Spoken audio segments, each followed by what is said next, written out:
Rude Nation, it's your boys, the RudeBoyz. I'm sure Macho Man Chris Savage, yeah. All right, yeah. So you just Tom, you're supposed to do like a rhyme or something. You're the genius in this bit. Come on. You're barking up the wrong tree, brother, if you want genius. Should have swapped roles. Anyway, it's the RudeBoyz back again. RudeBoyz PowerHour Plus, episode 91. Yes. Right? Okay, cool. Thank you. I am Sherm. I'm Tom.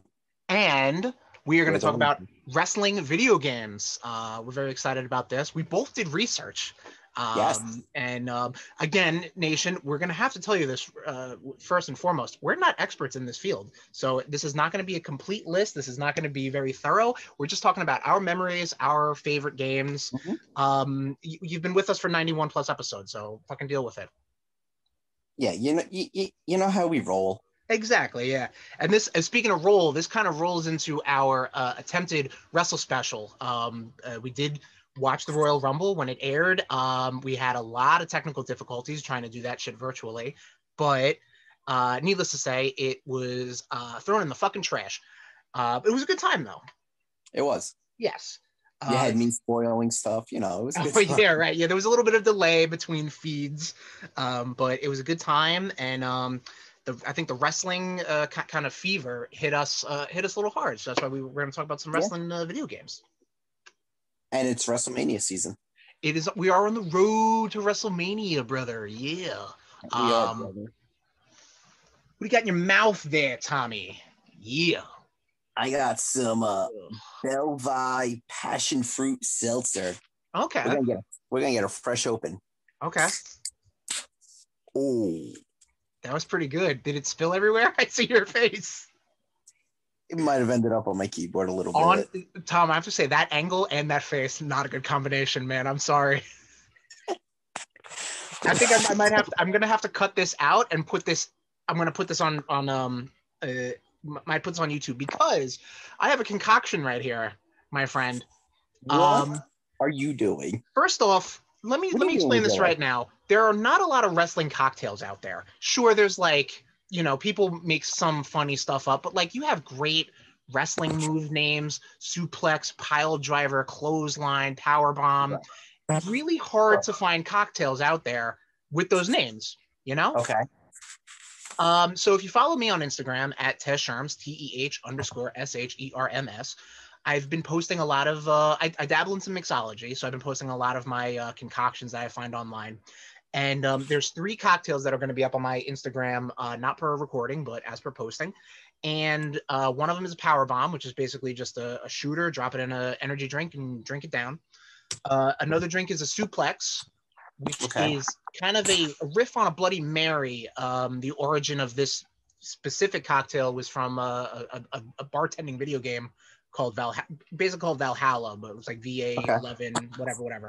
And this Nightmare in a Glass is called a pile driver, and it is 1 part rum, dark rum, 1 part vodka, and I guess really 2 parts or whatever. The other third is a mixture of orange juice and Coca-Cola. So this is not the smartest thing I've ever done. We're gonna take that ride. We're gonna take that ride, and this is gonna be a fresh tasting. I did not taste it at all. Bonnie sniffed it. It does not smell great. Next time we're in the studio together, we're taking that ride together. Yeah. Because I might just Ralph on the floor, so maybe it is good that we're doing it virtually. All right, Nation. So, I'm here for I'm gonna drink it. Bonnie's here. Wish me luck.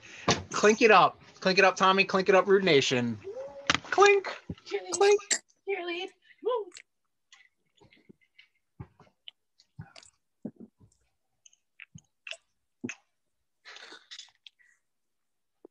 It's kind of weird. It doesn't it's like 4 awful flavors that all counteract each other. And it's actually not terrible. Yes, that could be thanks to the ice watering it down. But I really the only thing that's it's a really bad aftertaste. It's like just a rummy aftertaste. It's fine. Huh? It's fine. Yeah, exactly. So yeah, that was the live taste tests. I'm Cheers. I'm curious. You're gonna have to make me one. Oh, it doesn't get better. I smelled it. It popped my eyebrows off. Oh. You might like the suplex drink, Tommy. I know you like your spicy tomato based drinks, like Bloody Mary or Gordon's Breakfast. So all right, Tom. That. So now that we got all that delicious fluid in our mouth, Tom, should we move on into... I have delicious fluid. I don't know about you, buddy. Let's move on into Blitzkrieg news. Blitzkrieg it up.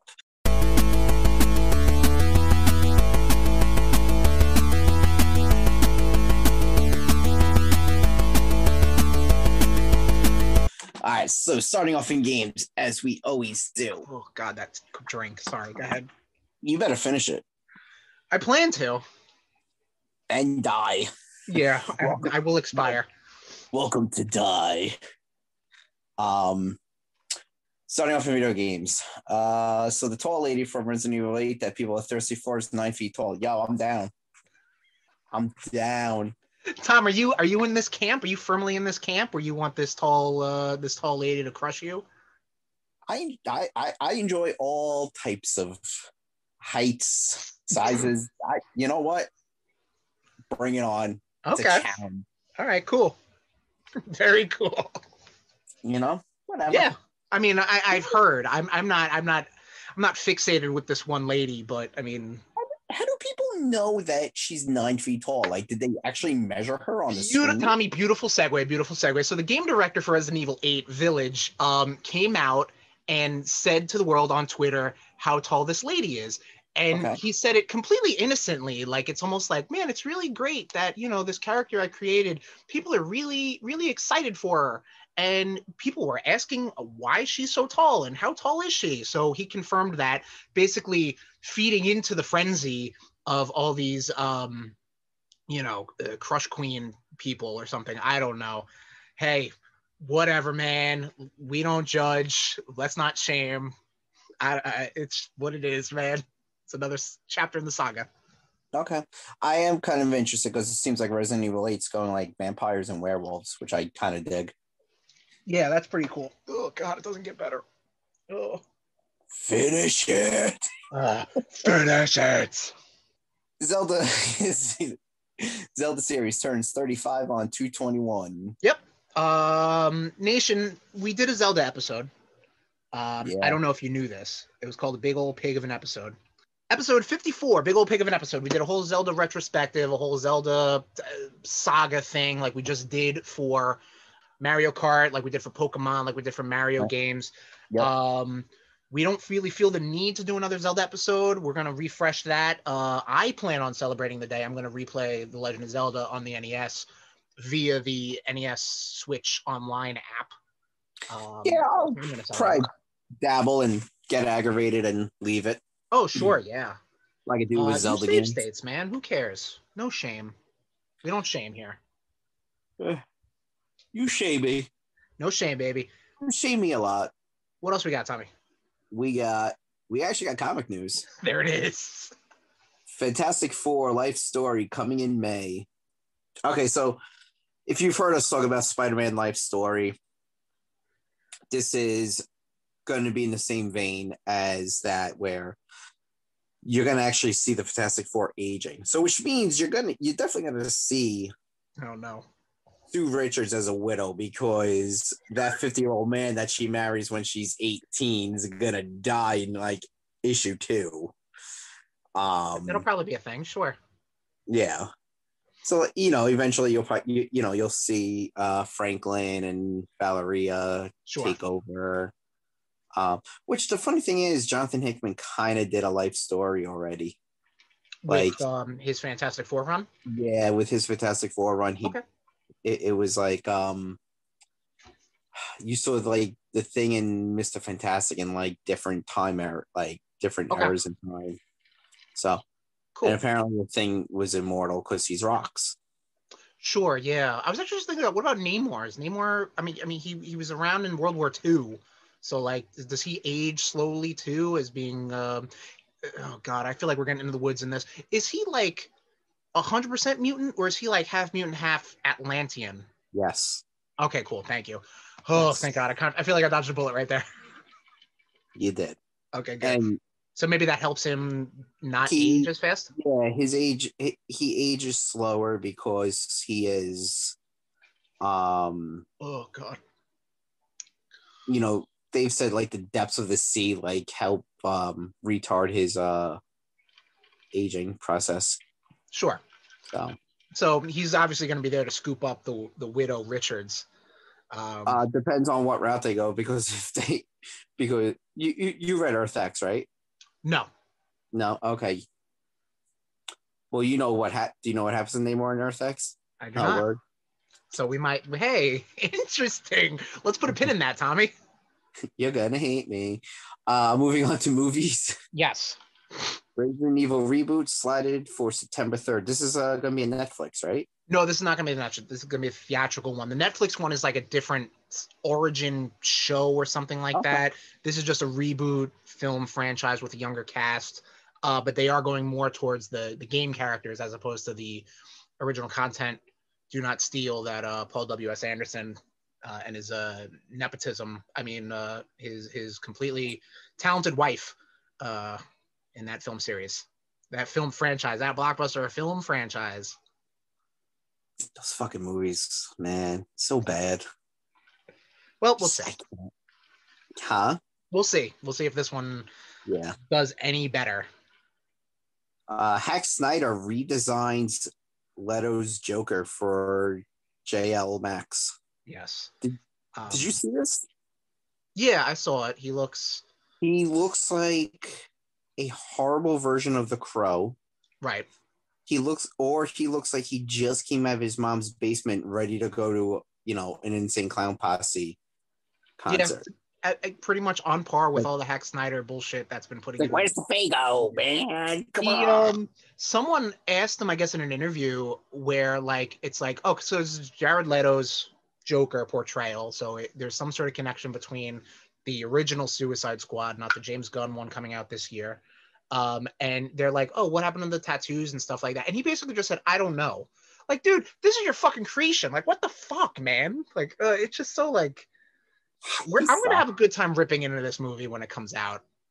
Dude, there is a trailer out as per posting. It came out on February 14th, so you can love yourself and your others and your loved ones and watch that thing.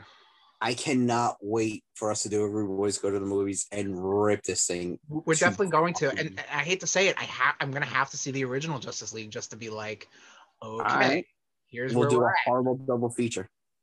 Horrible. That's the same movie. Oh no. We'll just drink. What else we got? All right. Rumors. Sony offers Craven to Keanu. Oh God. Keanu Reeves, that is, not Keanu the cat. Yes, very good. Tom, how does Keanu fit into the role, you think, as the resident Craven expert here? You think this is hotshot casting, or you think it's Keanu? I'm sure he'll do fine, but yeah, is he your top pick? I don't know who my top pick would be. Honestly, who my top pick would probably be. I don't know. You need someone who could do like a really good like Russian accent. Right, yeah. I was going to say Pedro Pascal. He's a little busy. We'll get to that later. Yeah, I know. But I figured that's not a bad pick. I figured that'd be hotshot casting, though. Definitely now, yeah. Yeah. Yeah, I don't know. There's like a Jason Momoa or something like that. Jeffrey Dean Morgan. Yeah, Momoa would be good. The dude who plays Deathstroke. Oh, Joe Manganiello. Joe Manganiello. Joe Manganiello. Right. Who, that would be a fun cast because he played Flash in the Raimi trilogy. So he was already kind of like an antagonist to Peter Parker already. That's right. In the same vein that, what was it? Jake Gyllenhaal was going to be the recasted when Tobey Maguire got injured. Yeah. So a little tongue-in-cheek stuff. Well, a little bit. After the most recent episode of WandaVision, yeah, they like doing that shit. Seriously. Which But then again, nation? We got our RudeBoyz Reacts on YouTube. bit.ly/RudeBoyz YouTube. Sorry, Tom. Go ahead. Oh, you motherfucker. I hate you. Virtual recording is hard. I'm sorry. Sony will fuck it up regardless. You know what? They'll fuck Raven up. Yeah, they probably will. They're just going to have Woody Harrelson play him. And you know what? Unfortunately, there's nothing to really go on because, like, you really can't think about Into the Spider-Verse because that's an animated thing that was kind of like on its own and had nothing to do with this weird, you know, MCU adjacent franchise. Right. We still really don't know the extent of like how Tom Holland's Spider-Man fits into like even that fucking that Venom movie. You know, I mean, we'll see what happens when Morbius comes out next year or when Venom 2 comes out. Let there be carnage. My drink just keeps getting better and better. What was that? My drink just keeps getting better and better. Oh, okay. I'm glad one of us is happy. So anyway, that is enough Spider-Man talk for the moment. What else we got, Tommy? TV. Ryan Coogler is bringing a Wakanda series, probably to Disney Plus. Yep. So that's cool. Yeah, can't say too much about it because we don't know what's up. Exactly. Yes. So we just know that it's going to be happening. Yes. Sonic Prime is official. Yep. This was kind of leaked, I think, late last year, and Netflix finally confirmed it. It is going to be like a CG hybrid cartoon out on Netflix with Sonic the Hedgehog. So another Sonic cartoon. Yeah. Sure. Bring it on. Eating those chili dogs. Imagine they got Jaleel White. That'd be great. Oh my God. HBO picks Bella Ramsey for Ellie and Pedro Pascal for Joel. For The Last of Us adaptation that they're doing. Yes, thank you. I was getting to that. Oh, I'm sorry. It wasn't written on the notes, so I didn't think you were. Not a total robot. Kind of funny that her last name is Ramsey. I know, right? And she's a Game of Thrones actress. Yeah. Same with Pedro Pascal, like Game of Thrones actor. Blah blah blah blah blah. Actor. Yeah, but he doesn't have the last name of a villain. True, yes, but you have two at. Game of Thrones actors. Fucking clown. Oh, yes, all right. You Jared Leto clown. So just a sad out of mama's basement clown. Hey Mark, can you drive me to the ICP show? Well, where's my ferry go? So what we're talking about is Pedro Pascal. We think that he's now getting to a point. Tom's lost it. Tom's delirious. Do we think this is now hotshot casting, Tommy? Yes, totally. Okay. Fair. Agreed. Yeah, because I mean, obviously, The Mandalorian was hot and heavy. Yeah. Also, I did find out that apparently he has, I think, what's called like first choice in this show, which means that him filming this show, movie, adaptation, whatever you want to call it, takes priority now over The Mandalorian. So I don't know if that's gonna mess up chapter 3, season 3 or whatever. Who knows? We don't know anything about the new Mandalorian, if it's gonna be just Book of Boba Fett, whatever. Just give me all as Boba Fett and fucking Ming-Na Wen. Sure. I'm fine with that. And maybe Gina Carano too. No. What? Gina Carano got axed from Lucasfilm because she's stupid. Yes. She's another one of these fucking actors who think just because they have a social media that they have a fucking platform. Sure. You and I can say horrible shit on our platform. Yes. Because we're not seen as role models. I would hope not, because I mean, look at this poison I'm drinking right now. Don't try this at home. You're my role model if you finish that. Yeah. No, if I finish this, you might have to rethink your life because like what the fuck am I doing with this guy? Chris, believe me. What? It's fine. Okay. Here's the deal, Nation. People want to talk about like you can't have an opinion in Hollywood, da da da da. Like, you know what?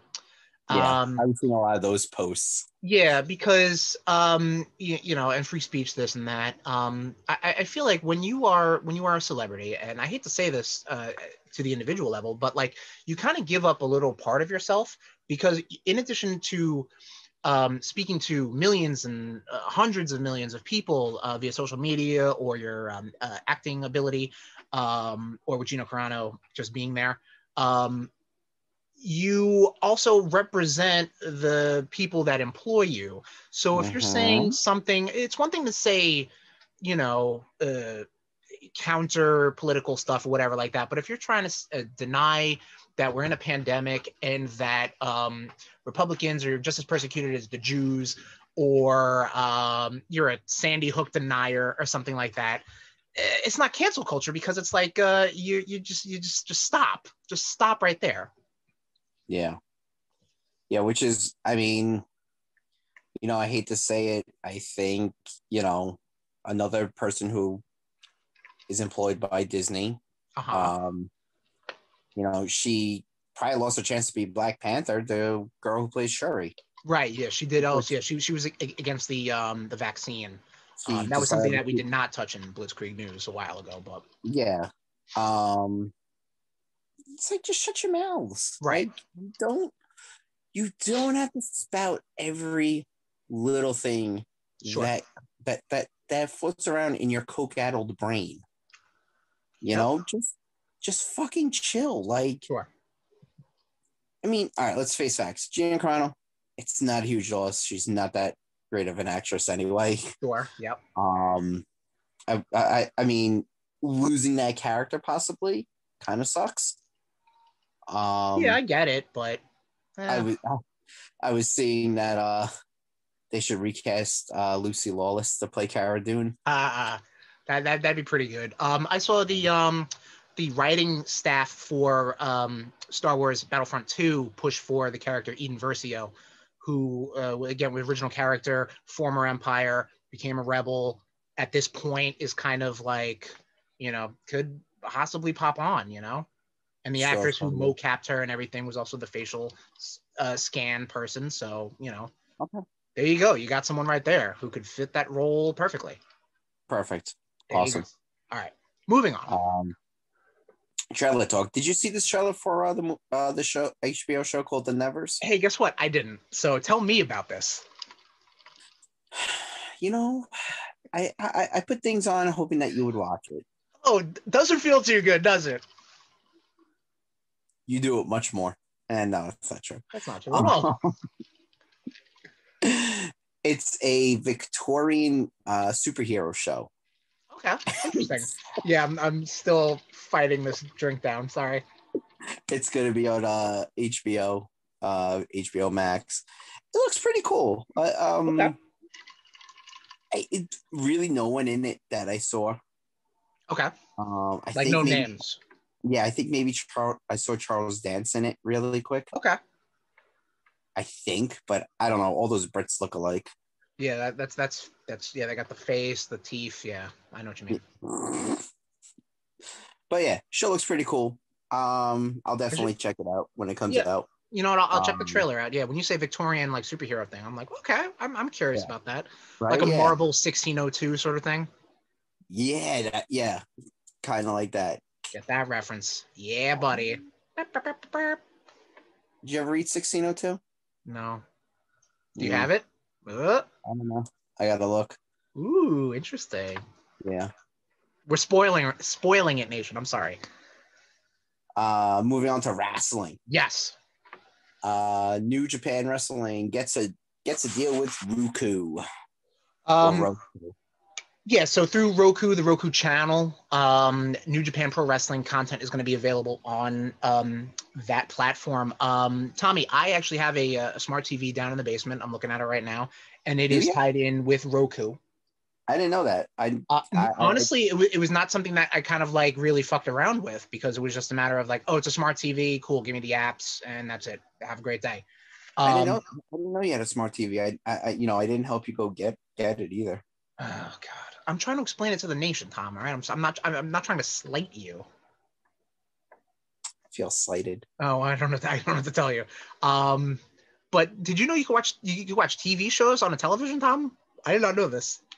I thought it was just Netflix. No. So like the Roku app, there's a whole Roku channel that Tom's lost it. That gives you, I guess, like sort of live television that's streaming through. I mean, it's not like, CBS, NBC, Fox and shit, but it's like whatever's available to stream for free is there. They actually have like a stadium channel or something like that where they have Ring of Honor. So I'm like, oh, that's pretty cool. I flicked it on. I have no idea what the fuck I watched, but how much you got to pay for it? No, you don't. Yeah, it's part of the Roku channel. So anyone who has a Roku device or Roku TV has the Roku channel. And to get back to what we were talking about with New Japan, I was trying to look into it. It started today as per recording, so February 11th. They have content from, I believe it's Wrestle Kingdom 14, the most recent one, pre-pandemic. I threw on like Lance Archer versus Jon Moxley for a little bit.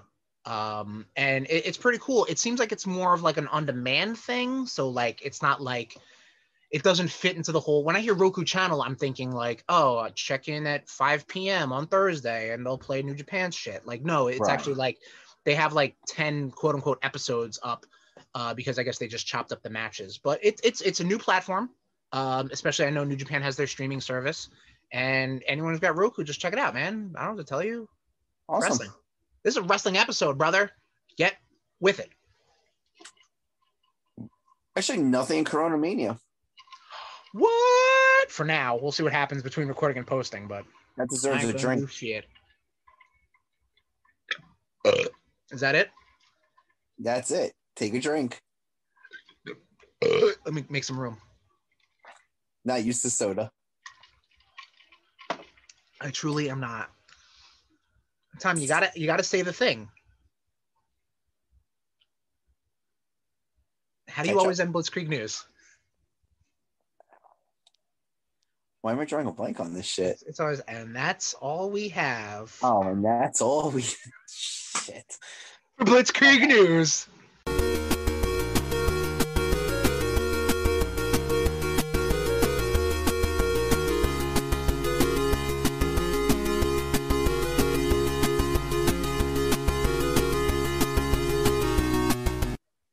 Tom, when you were watching wrestling back in the day, and you saw someone in the biz call it get color, and get bloodied and stuff, did you ever, as a child, as an impressionable youth, think they used ketchup or no?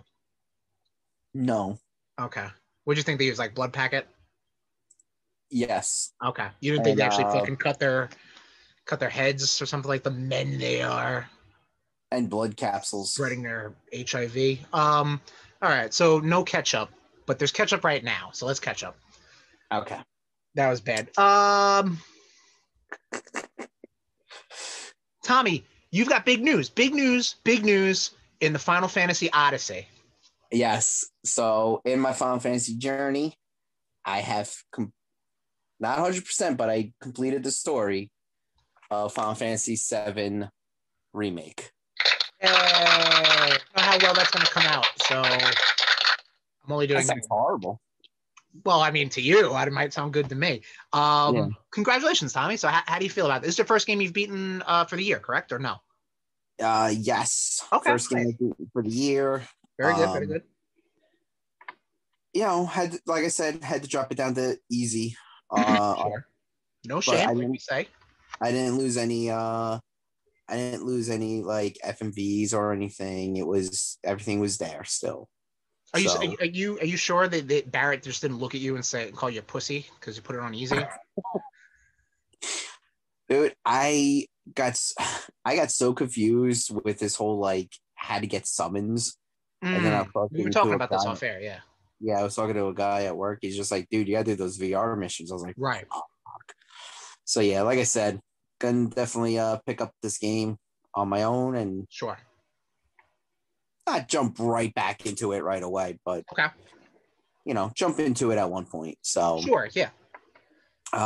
Great game though. Beautiful game. Yeah. Like some of the things, like some of the changes they made, I was just like, oh shit, like Story-wise, you're saying? yeah. I mean, you can talk. If you want to talk freely about it, you can. I mean, it's been about a year since it came out. I watched Bonnie play it, and I have no real nostalgia for the original. So, but I know like all about it. So, talk freely. Go ahead. Like there was a part where like, you know, you're in President Shinra's office, and Sephiroth runs Barrett through, and I was like, the fuck, Right. Like, I thought Red 13 looked really good. Yeah. A little disappointed I couldn't play as him. Yeah, because I mean, he wasn't real playable at that point in the original, right, or something. No, as soon as you run into him when he joins the party. Oh, okay. So I guess they wanted to kind of keep it more tight and not introduce a character that late. Right, exactly. I did get the hang of like the battle system, which was nice. Sure. Towards the end. It's a good like 25, 30 hours to get used to it. And then exactly. I was just trying to explain to one of our friends, and he's like, wow, that sounds really good. I was like, dude, it's not a turn-based game. Right, yeah. Again, like, that would be what I would get into this version of Final Fantasy VII versus the other one. Because the other one, like with the active time battle, is, it keeps you on your toes, but it's just a little too antiquated for me to go back because, like, I didn't grow up with that. Right. So you're saying this is better? I'm not saying that because I did not touch Final Fantasy VII Remake, but I would get into Final Fantasy VII Remake before I got into the original. That's what I mean. Yes. That's what I mean. Okay. Yeah. Just such a beautiful game. Oh, yeah. I mean, again, I've said it before, Final Fantasy series probably has some of the best video game music. Yeah, I agree. In video game history. I agree. That in Castlevania, like some of the best music. As a fan of Final Fantasy, I agree with you. Like Nobuo Uematsu, like his music is phenomenal. So freaking good. Yeah, it really is. But yeah, so now I'm not gonna jump into 15 right away because I kind of want to. I want to do some damage on 10 and sure. 8. Sure. And then while I was waiting for you before, I was on 14, and I was probably gonna start making a new character. God, you're crazy, man. I really am. It's a sickness. Well, at least with 14, it doesn't end. So at least that's right. Yeah, 14 is going to be a constant. I think. I mean, we've been playing it for I feel like a full year almost, right? Yeah, they just announced a new DLC. Oh yeah, I did see that. Yes. So looks pretty cool. Nice. Just as much as the others. So, but yeah, what have you been playing? If anything. Playing wise, I've been I finished up Scott Pilgrim, the complete edition. Scott Pilgrim versus the World, the complete edition that came out for Switch, PS4, Xbox One, Stadia, whatever the fuck. Great game. It came out in January, I believe, and I loved it. I did kind of cheese it a little bit. There's some ways where you can kind of like grind to get money to get stats. Which is kind of the point because like you can't it's like level based, but the level base is just unlock moves. It doesn't give you more strength or defense and shit. You actually have to buy items. So I feel like I did everything on the level, but that was kind of like what I went in to do. And the first time I beat the game, I owned it on the 360. Tommy and I tried to play it when we did our big time Scott Pilgrim episode. Game fucking froze. So thank God it's on modern platforms and it's playable. And we got some physical editions coming in soon. Nice. Can't wait for that. So you can't take that away from me, Ubisoft. A great game. They'll turn around and be like, oh yeah, we're not releasing this now. Yeah, right? Just be like, oh, fuck, you know what? We got to pull it again. You bastards. What else? What else? That was pretty much all I've been playing. I mean, I've been dabbling back into Xenoblade Chronicles, trying to get back into that. We got Mario 3D World coming out soon. And like I said, I'm going to replay Legend of Zelda. in about a week's time. So trying to Okay. clear the docket best I can. Nice. I watched the show Dave. Yeah. I feel like I knew I was gonna get that reaction from you, Tommy. So what's your take on Dave? I don't know. I've seen that trail. Like, I've seen the trailers for it, and I'm like, it's not a Tom show. It is not a Tom show, no. You know, It is. It's like, It is what I would say. It's a semi-autobiographical television show based off the rapper Little Dicky, who's a white Jew. And I really love how he flows. Like I love he's got like a very fast cadence, and he kind of says shit as, spoiler alert, a white man kind of like picks up on. Very funny stuff. His show is actually very kind of heartwarming. Like he gets like this crew of like, just like, his girlfriend and his hype man and his manager and the dude who does his beats. And like, that's really what the show is all about. I feel like you see a lot of development between them. You see them fight, you see them argue, and then you see them kind of come together. And that was my biggest takeaway with the show. It was very friend oriented, which was pretty cool. I like that. Yeah, I like that. What wasn't like laugh out loud funny, don't get me wrong, but it was very like oh, that's pretty funny. How I am. I get why it's funny. It's not just for me, but no, it was enjoyable. Oh God! Just want to tease you. Take a drink for that stupid joke. I don't remember the joke, but I'll take a drink. You're not gonna remember this episode. No, I probably will.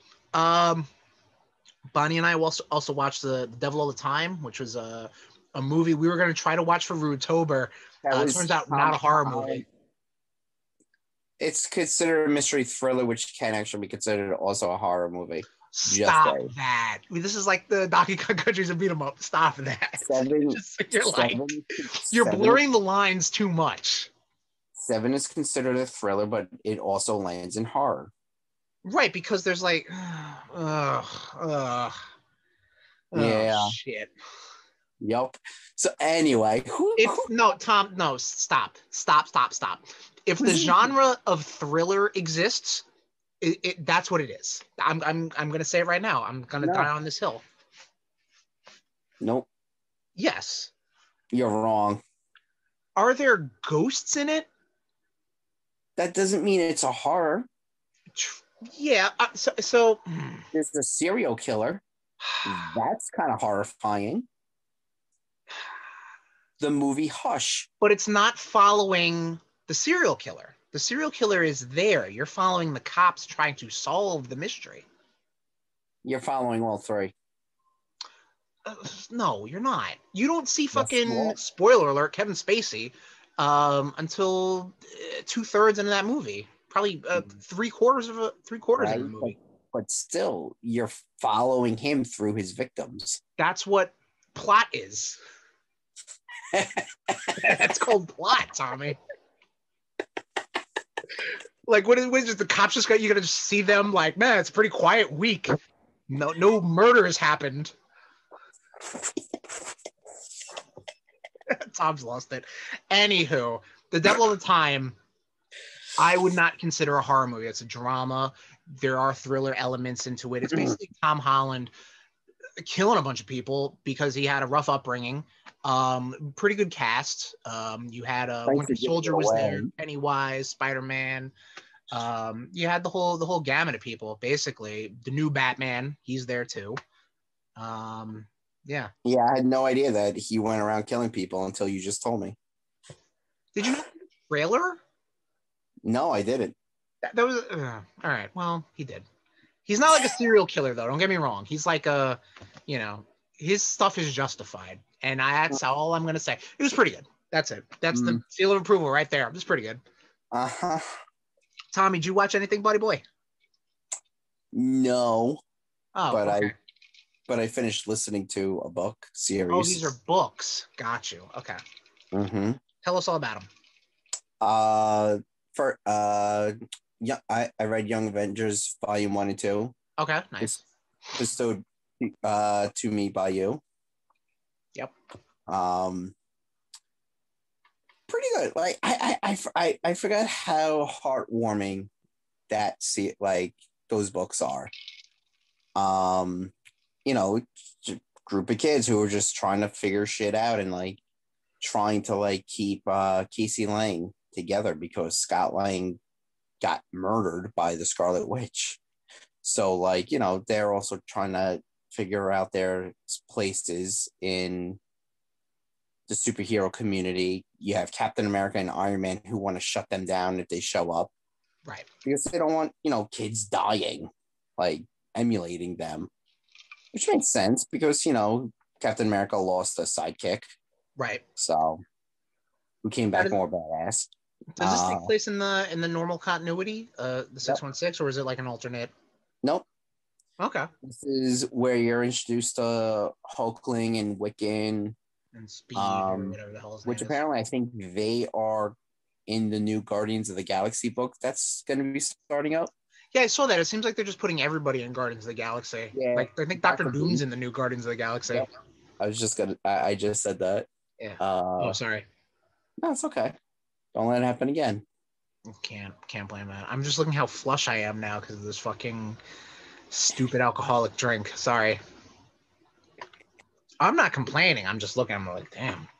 You I know I usually look good, but not this good. You look like me all the time. Flushed. What? We're not a visual medium, Tom. The nation does not approve of this. But Young Avengers, though. Very good. Okay. Is this an ongoing? Obviously, so these the graphic novels that I gave you tell stories that took place how long ago? Like I want to say 10 years ago, maybe. Oh, okay. So it's been a little bit, and these characters are, if you know. The only characters that I know that have anything to still do with Marvel is Kate Bishop. Right. Okay. Sure. She hangs out with Hawkeye. Right. It's a weird relationship that, like, yeah, it's a weird thing. And then you have Hulkling and Wiccan, where the story Empire, okay, that revolved around them. Gotcha. So these characters are still kicking around some way, somehow. And the kid who plays Iron Lad is Kang, I believe. Is that the deal? Okay. Yeah, he was Kang in the first book, and then they find like a vision memory bank that they put into the body, and weird. I'm remembering why I gave this up because I'm like, this is a little too timey-wimey. Like, you know what it is? As soon as you introduce Kang, it's just like enough. It's gotta be Kang. Sure. Super Scrolls in it. Now you got shapeshifters in the mix. Oh boy. The Kree show up. Oh no. Now I remember why I gave this up because I'm like, this is very confusing. And I feel like Young Avengers was something that I probably picked up when we were all working at Borders together, so I really wasn't like deep into comics at the time. Yeah. So when I'm seeing like aliens and this and that and this, I'm like, I don't fucking know, man. So they in volume 2, the Korean Super Skrull come to Earth because of who Hulkling's parents are. Parents are Captain Marvel and the Empress of the Skrull Empire. So, wait, Captain Marvel and the Empress of the Skrull Empire. So, like I'm doing a visual thing right now. They fucked, yes. But like ladies. Not that Captain Marvel. Oh, the man Captain Marvel. So more Marvel. like that. Or like this. Or, or like man on top. All right, Chris. Yeah. When a man and a woman love each other, no matter the species, he will stick his P in the woman's V, and then he will be in her V, and then they have a baby. Okay, cool. Thank you. Man, you really kind of just illuminated everything right there for me. Thank you for that. Yes. Especially with the phrase, regardless of the species. Just, footnote, asterisk, regardless of the species. Very good, Tom. I'm glad you're enjoying this comic book. Oh boy. Have you been reading anything? I'm still reading Star Wars: The High Republic, the first book. I am a very slow reader, and these chapters are long, so that's why I'm not reading it right now. It's an actual book. But what was that? It's an actual like book. It's a book, yeah. It's not a graphic novel. I know. Tom's fucking recoiled. Have you been taken over by a scroll? No, because like, okay, so Nation, I didn't really want to put this on the list or anything like that, but the first book that came out in the Star Wars High Republic push, or whatever you want to call it, it's called Light of the Jedi. It takes place 100+ years before Phantom Menace. It deals with a lot of stuff. I was going to talk about it once I finish the book, which will probably be at this point September. But I am enjoying it, and yeah, I'm just very excited for the High Republic stuff. Like, it's just it's new Star Wars tales that aren't bogged down by the Skywalker bullshit. So there you go. You know how your boys feel about the Skywalker bullshit. Exactly, yeah. So put a pin in that, Nation. We're going to talk about that in about 12 episodes time. I rewatched Tommy Civil War. The third Captain America movie. What was that? I thought you read Civil War. No, that I need a full omnibus, baby. I need the whole. Exist. What was that? Doesn't exist. No, it does. Well, I mean, it exists on Amazon, so I gotta hunt it down. It must, dude. Like, you have the Civil War story and all the other ancillary Civil War stuff. Like, dude, that's money on the table if they didn't just put all that shit together. You chill your nuts. Your birthday's coming up. So I watched Captain America Civil War, the third in the Captain America trilogy. Why did I want to watch this? Because we just watched Devil All the Time, so Tom Holland was there, and also Sebastian Stan was there. So I was like, oh shit, I should watch Civil War. So I watched Civil War. Civil War sits with me kind of like definitely in the top 10 MCU movies. Especially if I was going to put Infinity War and Endgame kind of like together as one movie. But as far as my top 5 is concerned, I didn't know where it fit in regards. And that is also in the same ballpark with Age of Ultron and Winter Soldier. Because those are movies that I, again, outside of this year, saw and was like, oh, I liked that. But did I? And needing a rewatch. But anyway, Civil War is really a better Avengers movie than Age of Ultron. Yes. Because I think it does the ensemble stuff a lot better. Everybody kind of stands, and, you know, it almost doesn't seem like a Captain America movie. But guess what? It is a Captain America movie because you have him still trying to get in touch with Bucky, the Winter Soldier. And when I was watching it, I didn't think it really kind of like was too overwhelming, because like really the antagonist is Tony, but Baron Zemo's there behind the scenes doing his shit. He wasn't like the big villain, like, you know, he was the puppet master. No, they're saving him for the big villain for something else. Well, yeah, exactly. So that's why I'm also excited to see him like that with the Falcon and the Winter Soldier. I also read something about Captain America Winter Soldier, a rumor who might be in it. Oh, do you want to divulge or no? Possibly Omega Red. Ooh. See, okay. It's a rumor. Sidebar. What WandaVision is doing right now, Nation, is exciting, but honestly, I'm pleased that it is at such a good quality that I really wasn't excited for Falcon and the Winter Soldier, but with WandaVision being so good, I'm getting excited for Falcon and Winter Soldier. And I know it's going to be it's apples and oranges. You have like a psychological almost drama mystery, and then I feel like Falcon and the Winter Soldier is going to be action, spy thriller, espionage, spy thriller. Exactly. Did I use that term right? Yeah. I mean, yeah. I'll allow it. Definitely not a horror, even though they're wearing masks. But anyway, Civil War is pretty good. That's it. The nation heard our thoughts about it, I'm sure, previous episodes ago. But it still holds up. The one thing that kind of sticks in my craw a little bit is that I feel like there were a lot of reshoots, and this is like a technical bitch part of me that it's like I'm seeing like, Scarlett Johansson talk to Robert Downey Jr. and one of them is clearly on set and the other one is just standing in front of a green screen. You know what I mean? Like it's just like some weird. And I know that time period of Marvel Studios was a little weird because they were getting the rights or the shared rights to Spider-Man. So like I'm sure they needed to kind of incorporate that. I remember where I was for 9/11 and I remember where I was for the Civil War trailer. So there you go. That's a little bit about me, nation. Okay. But Civil War holds up. Have a drink. I will. I'm getting there, man. Oh, boy. That's a plastic cup, right? Yeah, I'm surprised it didn't fucking melt. No, well, I just mean when you drop it.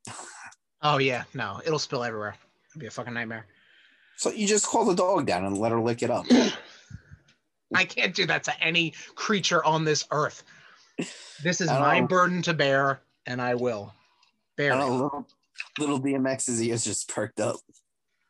I see how the dogs work at the Tommy Cash Villa. I know how they work. I have a photographic proof of one of your dogs drinking a beer. But anyway, that's neither here nor there. When she was a puppy. Well, that is true. It's impressionable youth. There you go. Yeah. I have one more thing. Yep. So I was listening to series of books by this sci-fi author named Brandon Sanderson. It's called the Mistborn Trilogy. What it's about the, some like these people, they use different types of metals, give them different types of powers. Like tin enhances their senses. Okay. Pewter heals them and gives them like super strength. Okay. And then there are a lot of people, they're called mistlings, where they can only use one metal at a time. And then you have the people named Mistborns who can use all 11 metals at once. Huh. Okay. It follows the journey of this street urchin. Her name is Vin. Street urchin. What a fucking phrase. Sorry, continue.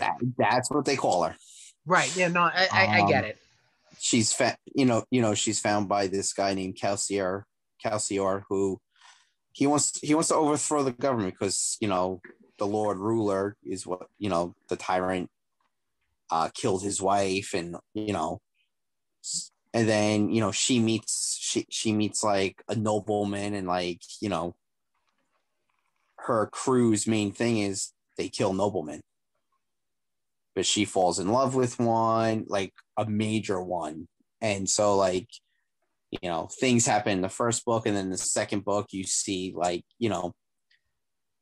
the empire is down, and now they're trying to like bring a new empire that works better for everybody, like a democracy, and it doesn't work.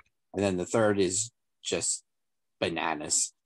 Shit just goes crazy, like decapitations, and just it's very cool, like how this guy like broke down what each metal can do to like do for people.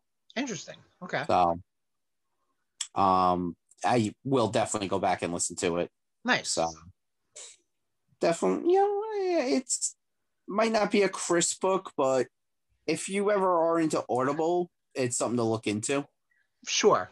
Let me stop you right there because you said crisp book, and I know I said I'm reading a book right now, but like that is the first book I've read in 2 years. So. I know. And you got it from the young adult area. No, this is an actual adult novel, and not a sexy adult novel. A adult level reading book. I'm just being a playful asshole. I know. And that is all I've been up to. I want to talk about real quick, because this is going to segue nicely into our topic. The Iron Sheik documentary that's on Amazon Prime. Iron Sheik, if the nation is unaware, and I feel like the Iron Sheik is one of the more pop culture oriented characters. What was that? I don't know. I thought this was like some Legend of Zelda thing. Oh, no. But I can see how you would see that, because I just wrote it like that. I honestly don't know the title of the thing. I think it's called The Sheik, but he is the Iron Sheik, and there is a wrestler known as The Sheik.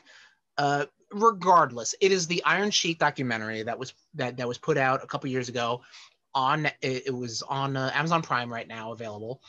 And the Iron Sheik, like I said, is one of those like pop culture kind of like stepping stones in wrestling and just in media, because like he has such a phenomenal look, and the individual that portrayed the Iron Sheik is, he knew what he was doing. Basically, it wasn't a matter of being like, oh, I'm an Iranian and I'm being portrayed this one way. Like, he knew what he was doing. Like, he kind of saw the forest through the trees sort of thing. Like, he knew that, like, I'm gonna be hated, and I'm okay with that.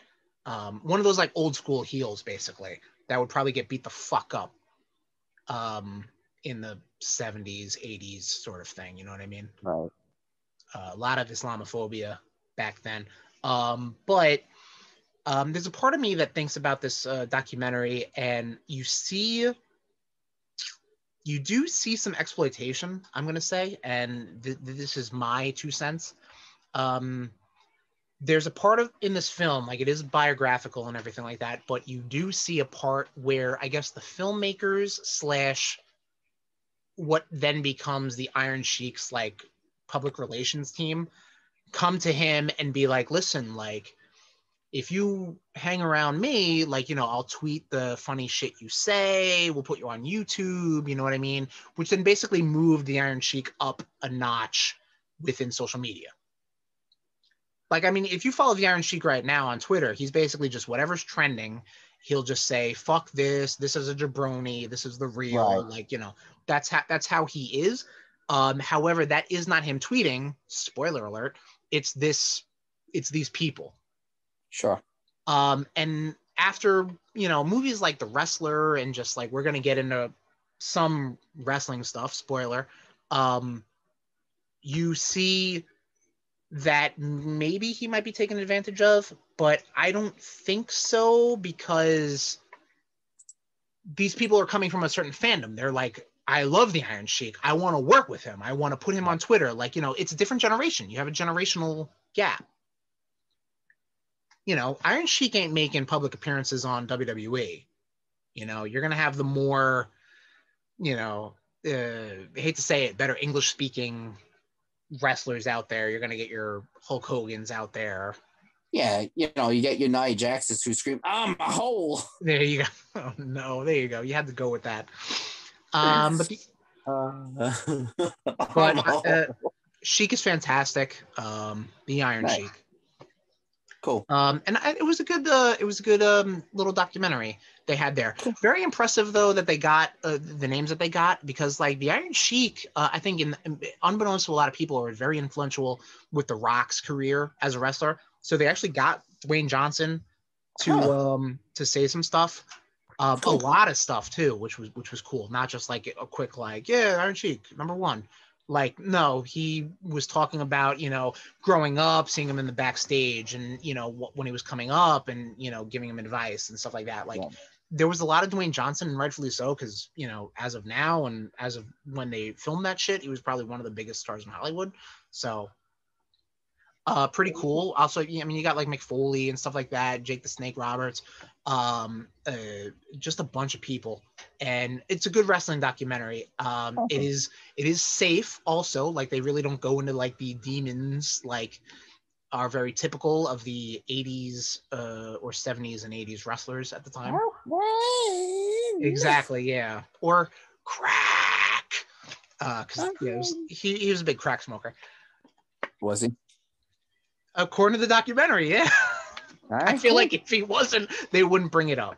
But well, you said it was safe. That's why I was asking. It was safe in the sense that it was a feel-good story, and obviously Iron Sheik is still, I'm going to say air quotes, tweeting to this day.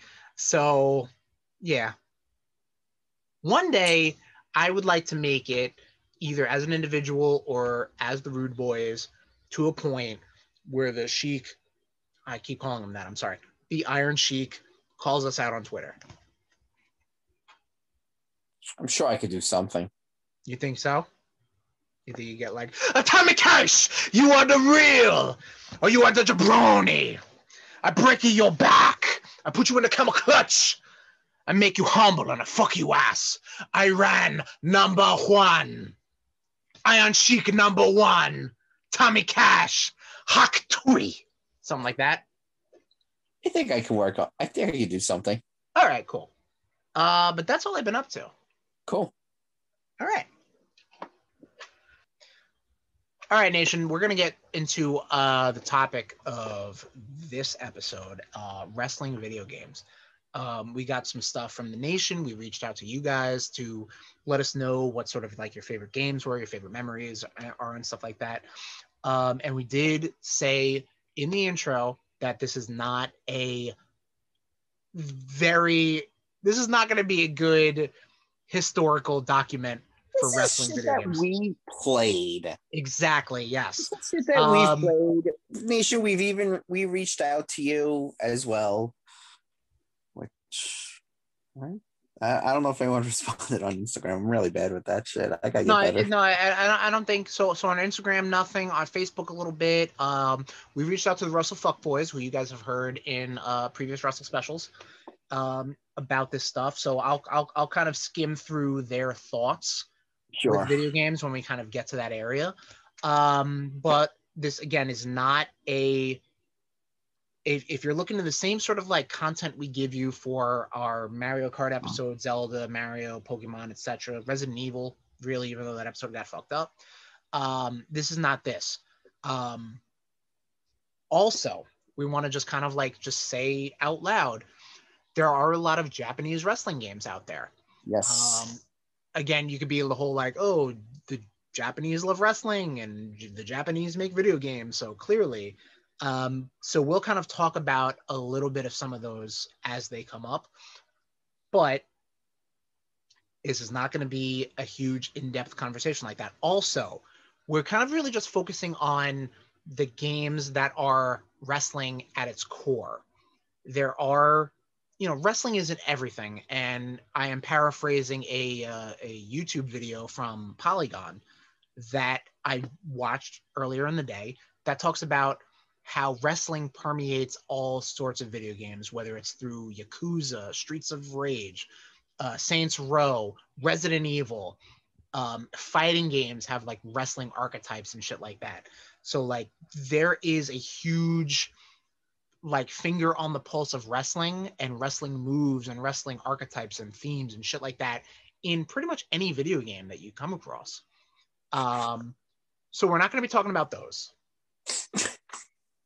I also want to make light to Hardcore Gaming 101, Wrestling with Pixels. And I was going to hold it up to the camera, but we're not a visual medium, so fuck it. This is a pretty comprehensive book as I'm fanning through it right now.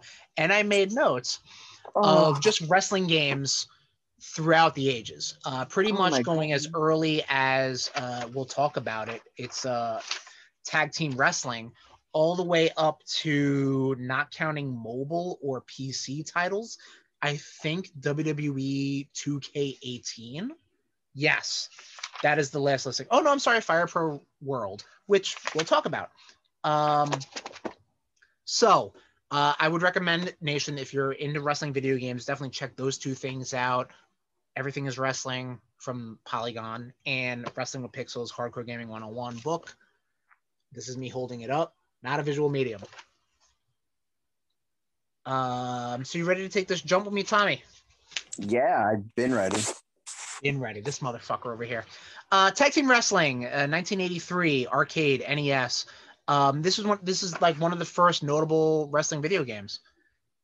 Something you're gonna know is that pretty much the same people have been making wrestling video games since the fucking dawn of time.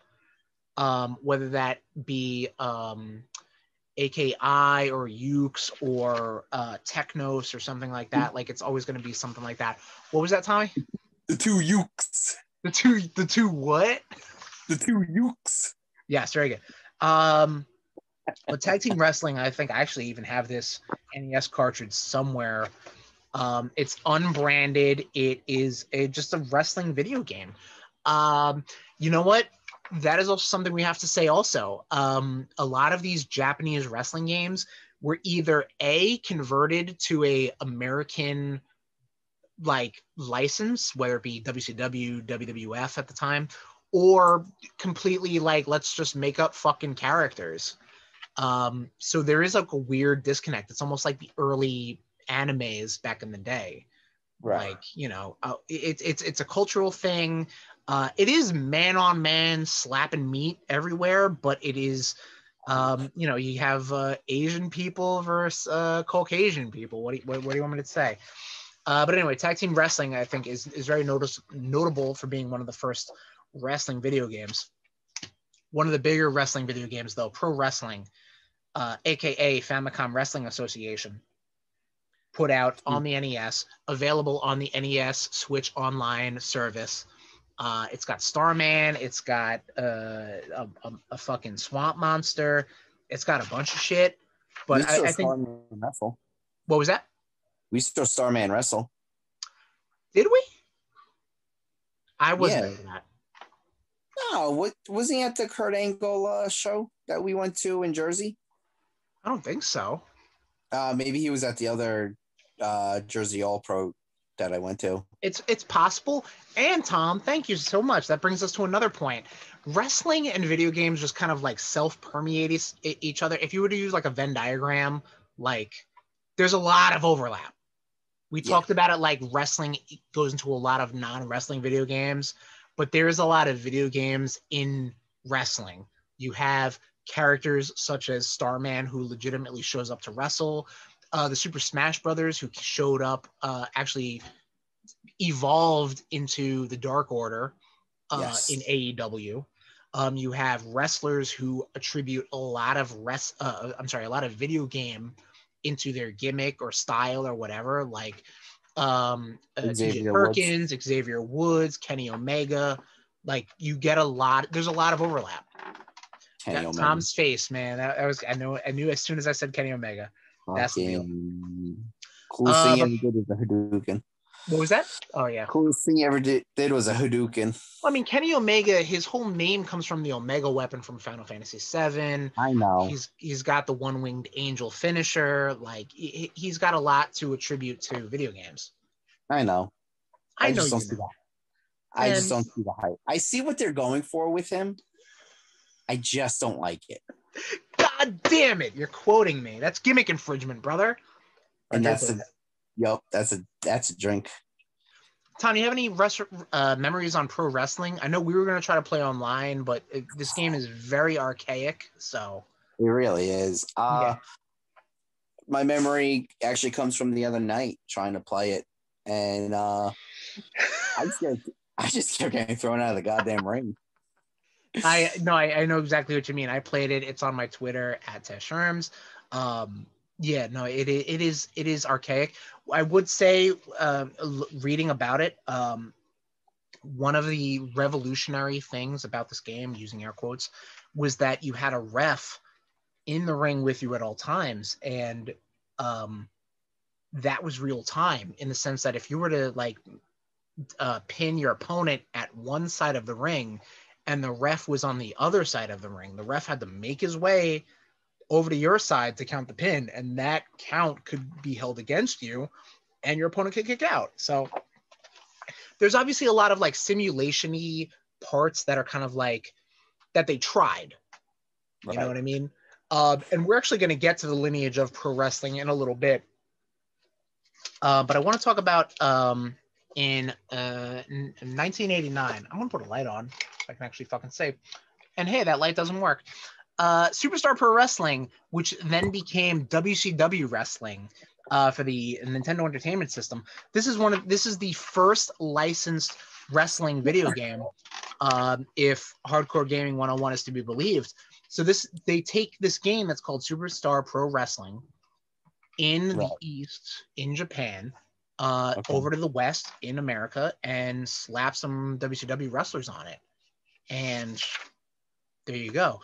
We'll also have to talk about WWF WrestleMania, the first WWF game at the time, which came out for the NES on 1989. There's that. This isn't the arcade WrestleMania game, which we're going to get into. Right.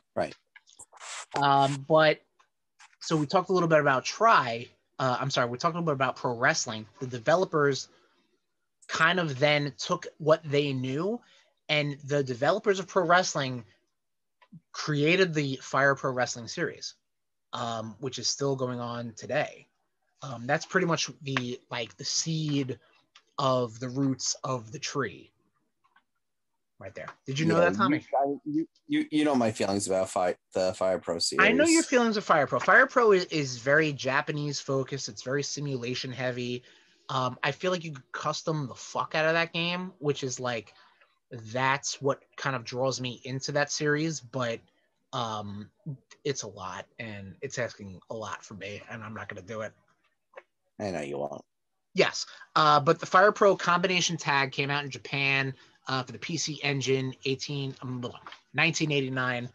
That's the first Fire Pro wrestling game. Right.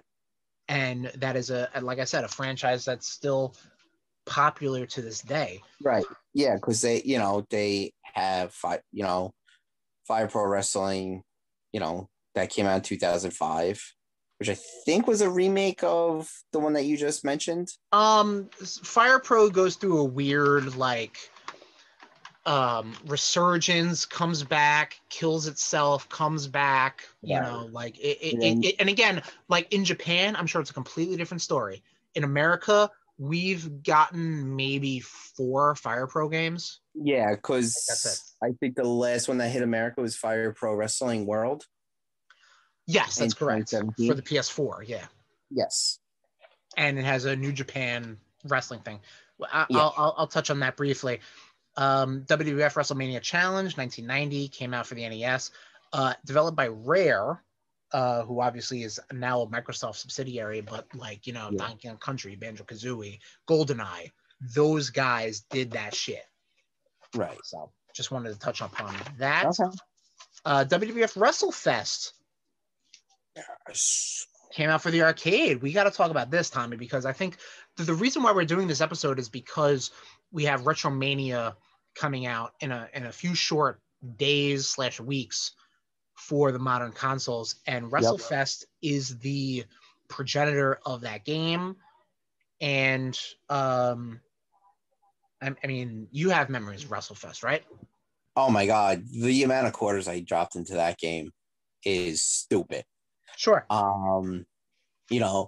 That game is honestly, as odd as it sounds, is where I first came across Legion of Doom. Okay.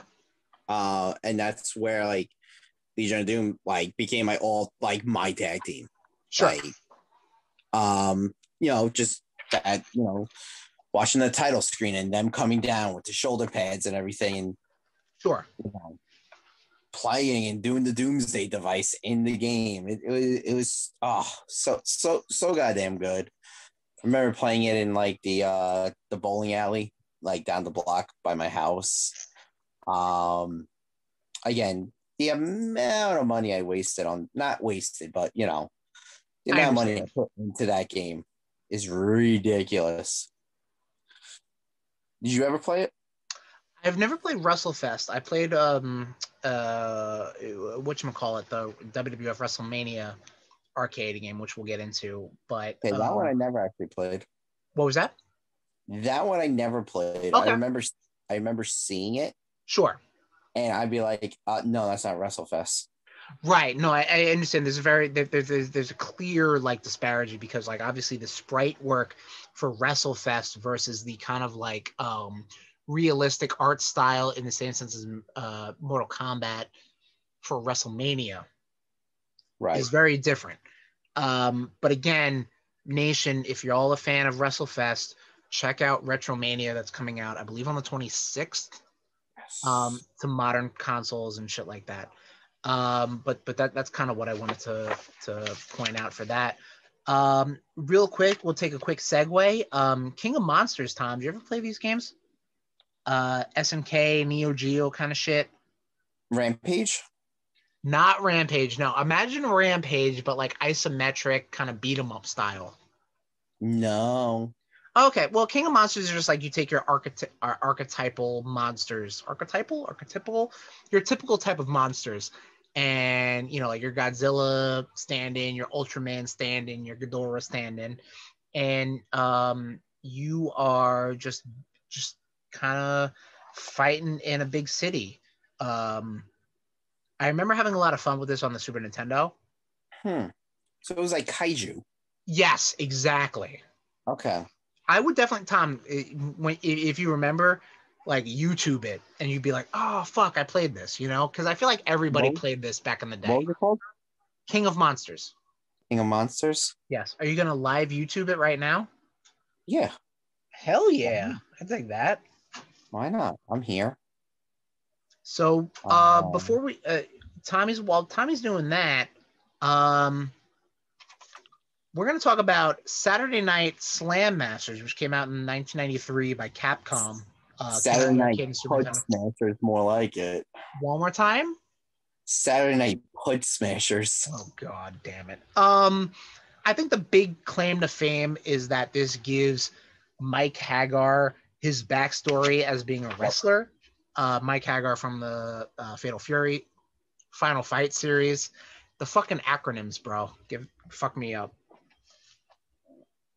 But Saturday Night Slam Masters, there you go, or Pud Masters, whatever the fuck you just said. Oh shit, Neo Geo, yeah. Those fucking Neo Geo machines were so annoying. I remember playing a lot of those at Pizza Hut. Yeah, I remember playing those at Nassau Mall. Yeah, okay. I'm with you with that. Yep. Okay, yep. Just seeing the intro screen. Of what, King of Fighters? King of Monsters. King of Monsters, I'm sorry. Yep. Yeah, I definitely played this. Yeah, exactly. I feel like everybody played it at once because it's like, it's monsters, they're wrestling, they're fighting, you know? Yep. I feel like everybody played King of Monsters. Yeah. Yeah, that's just one of those things. Yeah. I do want to mention Natsume Championship Wrestling, which is available on the Super Nintendo Switch app. I tried playing that. It's not good. Right. But to go back to what we were talking about earlier, that is a game that kind of was based around All Japan Pro Wrestling. Okay. And when they brought it to America, they're like, well, they don't know who these people are, so let's just make up people. And here we have Natsume Championship Wrestling, like, whatever. Yeah, I tried playing that. I kept getting thrown out of the ring. I was like, all right, I'm done. I know exactly what you mean. And that's the only reason why I wanted to bring it up, was because it's one of those things where it's like, oh, we have this wrestling game that's like has people like, how do we bring it to the West? Just make shit up, because especially it didn't have a WCW or WWF license at the time. I do want to talk about Super Fire Pro Wrestling Special, which came out for the Super Famicom, did not come out for America, obviously, part of the Super Fire Pro Wrestling. Tom, you know who Goichi Suda is? Suda 5-1? Doesn't sound familiar.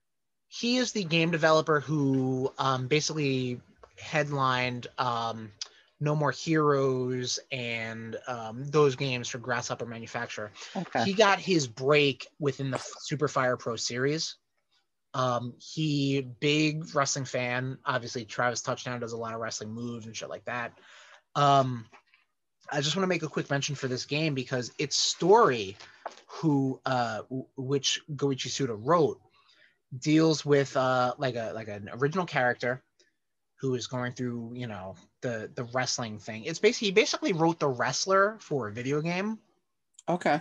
But at the end, he kills himself because, you know, he can't. I guess he can't live without the glitz and the glamour of a wrestling lifestyle. So is that like kayfabe or is that real life? Like I mean, it's not a real person. He didn't like write a biography on a person. He just created a person, and it was like, oh, like they were a rising star. They peaked, and then they were falling, and now what does he do with himself? He kills himself. That's dark. It is very dark, yeah. And I feel like everybody mentions it when they talk about wrestling video games, so I feel like we had to. Never even heard anyone mention that game.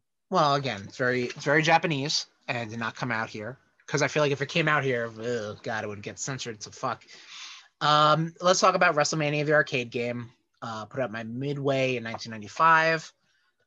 This was the more photorealistic wrestling game that was put out. Obviously, Midway was going real hard with their Mortal Kombat engine. Yeah, this was also came out, like you said, around Mortal Kombat. I think this also came out around the time when they released the Street Fighter game, where it looked like they tried to make the characters look like from the movie Street Fighter. Oh, you're saying Street Fighter, the movie, the game? Yeah. Right. Yes. So it came out around that time. Okay. Yes. Was this the one? No, that was the one on was that Super Nintendo? The one where like Undertaker will just pull out a coffin and hit you with. Oh, this was that game? Yeah, same thing. I mean, it came out for arcade. It came out for pretty much everything at the time. And then we'll just roll into WWF In Your House, which was kind of like the same engine. But yes, okay. it dealt with a lot of the comical aspects, a lot of the over-the-top aspects with American pro wrestling at the time. Yeah, I don't know what Yokozuna threw at you. Salt, maybe? I don't know. A fucking wonton? I don't know. I remember Doink hit you with a mallet. Yes. I was just about to mention that. Shawn Michaels would pull a ladder out of his ass. It's possible. Again, if it's not like a very like over the top archetype, like I don't know. Yeah. Shawn Michaels, I don't know what he did. Bret Hart, I don't know what he did. Yokozuna, Bret Hart, probably wonton, the clown, hammer. You know. Yeah, I think Bret Hart threw sunglasses at you. Okay, that's pretty much on par with his. And then cried wanting them back. There it is. There you go. There's Tommy showing his bias. But that's pretty much like what we're going to talk about with the at that point. When we hit the generation of consoles, the PS1, the N64, the Dreamcast, the Saturn, wrestling video games, at least in the West, that's where America is at. Yep. Hit a bit of a renaissance. And it kind of starts off big time with WCW versus NWO World Tour. Yep. Put out by AKI. I hope it's not that and it's not Aki. I don't know. I don't give a shit. They don't exist anymore, really. But this came out for the N64, and this was a huge deal. Yeah. The grappling system it had, the fact that it was pretty much cater-made for the WCW audience really did help. It wasn't just a matter of like, oh, it's a Japanese wrestling game, let's just slap Hulk Hogan and Sting and Ric Flair in. Like, This game was made for that audience. And this kind of started the kind of the ascent of there's 4 specific N64 wrestling video games. Yep. That we'll get into. Yep, come on, just say it. No, we'll get there. Say the bullshit. However, and looking through this Hardcore Gaming 101 book is a little confusing. What was that? That no one can see. Yes, that's me holding it up. Tommy can see it, and that's all that matters. My eyes are shut. Oh, fuck you. I see. I'm very confused because WCW also had a licensing deal with Inland Productions. They put out WCW Nitro for the PS1 and later N64 on Windows. Tom, you may know about this game. This game is notorious for, again, probably because it was a CD medium or whatever. They had on the character select screen, the wrestlers would cut promos on the player as you chose them. Does this not ring a bell? What game was this? This is WCW Nitro. It was just called WCW Nitro? Correct. Yeah, you're going to have a hell of a time on YouTube for that. Look up PS1 game, PlayStation 1, whatever you want to do. There it is. Came right up, second one. So basically in the character select screen, again, to show off the FMV bullshit of the PlayStation 1, when you would pick like Hollywood Hogan or Macho Man or Goldberg or Scott Hall, whatever, like they would yell at you. What was that? Did you say Goldberger? Goldberg. I thought you said Goldberger. But that was like the big thing. The game was a complete step down from WCW NWO versus the World or whatever the fuck was called for the N64. But notable in that sense because I think a lot of people remember this game for that. Right. Yes. Okay, yeah.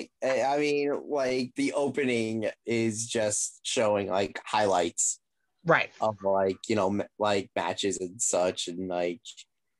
Okay, so let's see.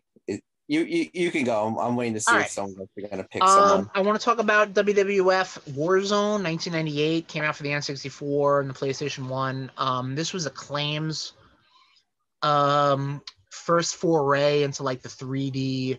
wrestling video games. Obviously Acclaim / Midway kind of like helped out with the arcade of WrestleMania and stuff like that. But this is like the first Tom's cracking up. What do you got, Tommy? Hollywood Hogan's yelling at me. Yep, there you go.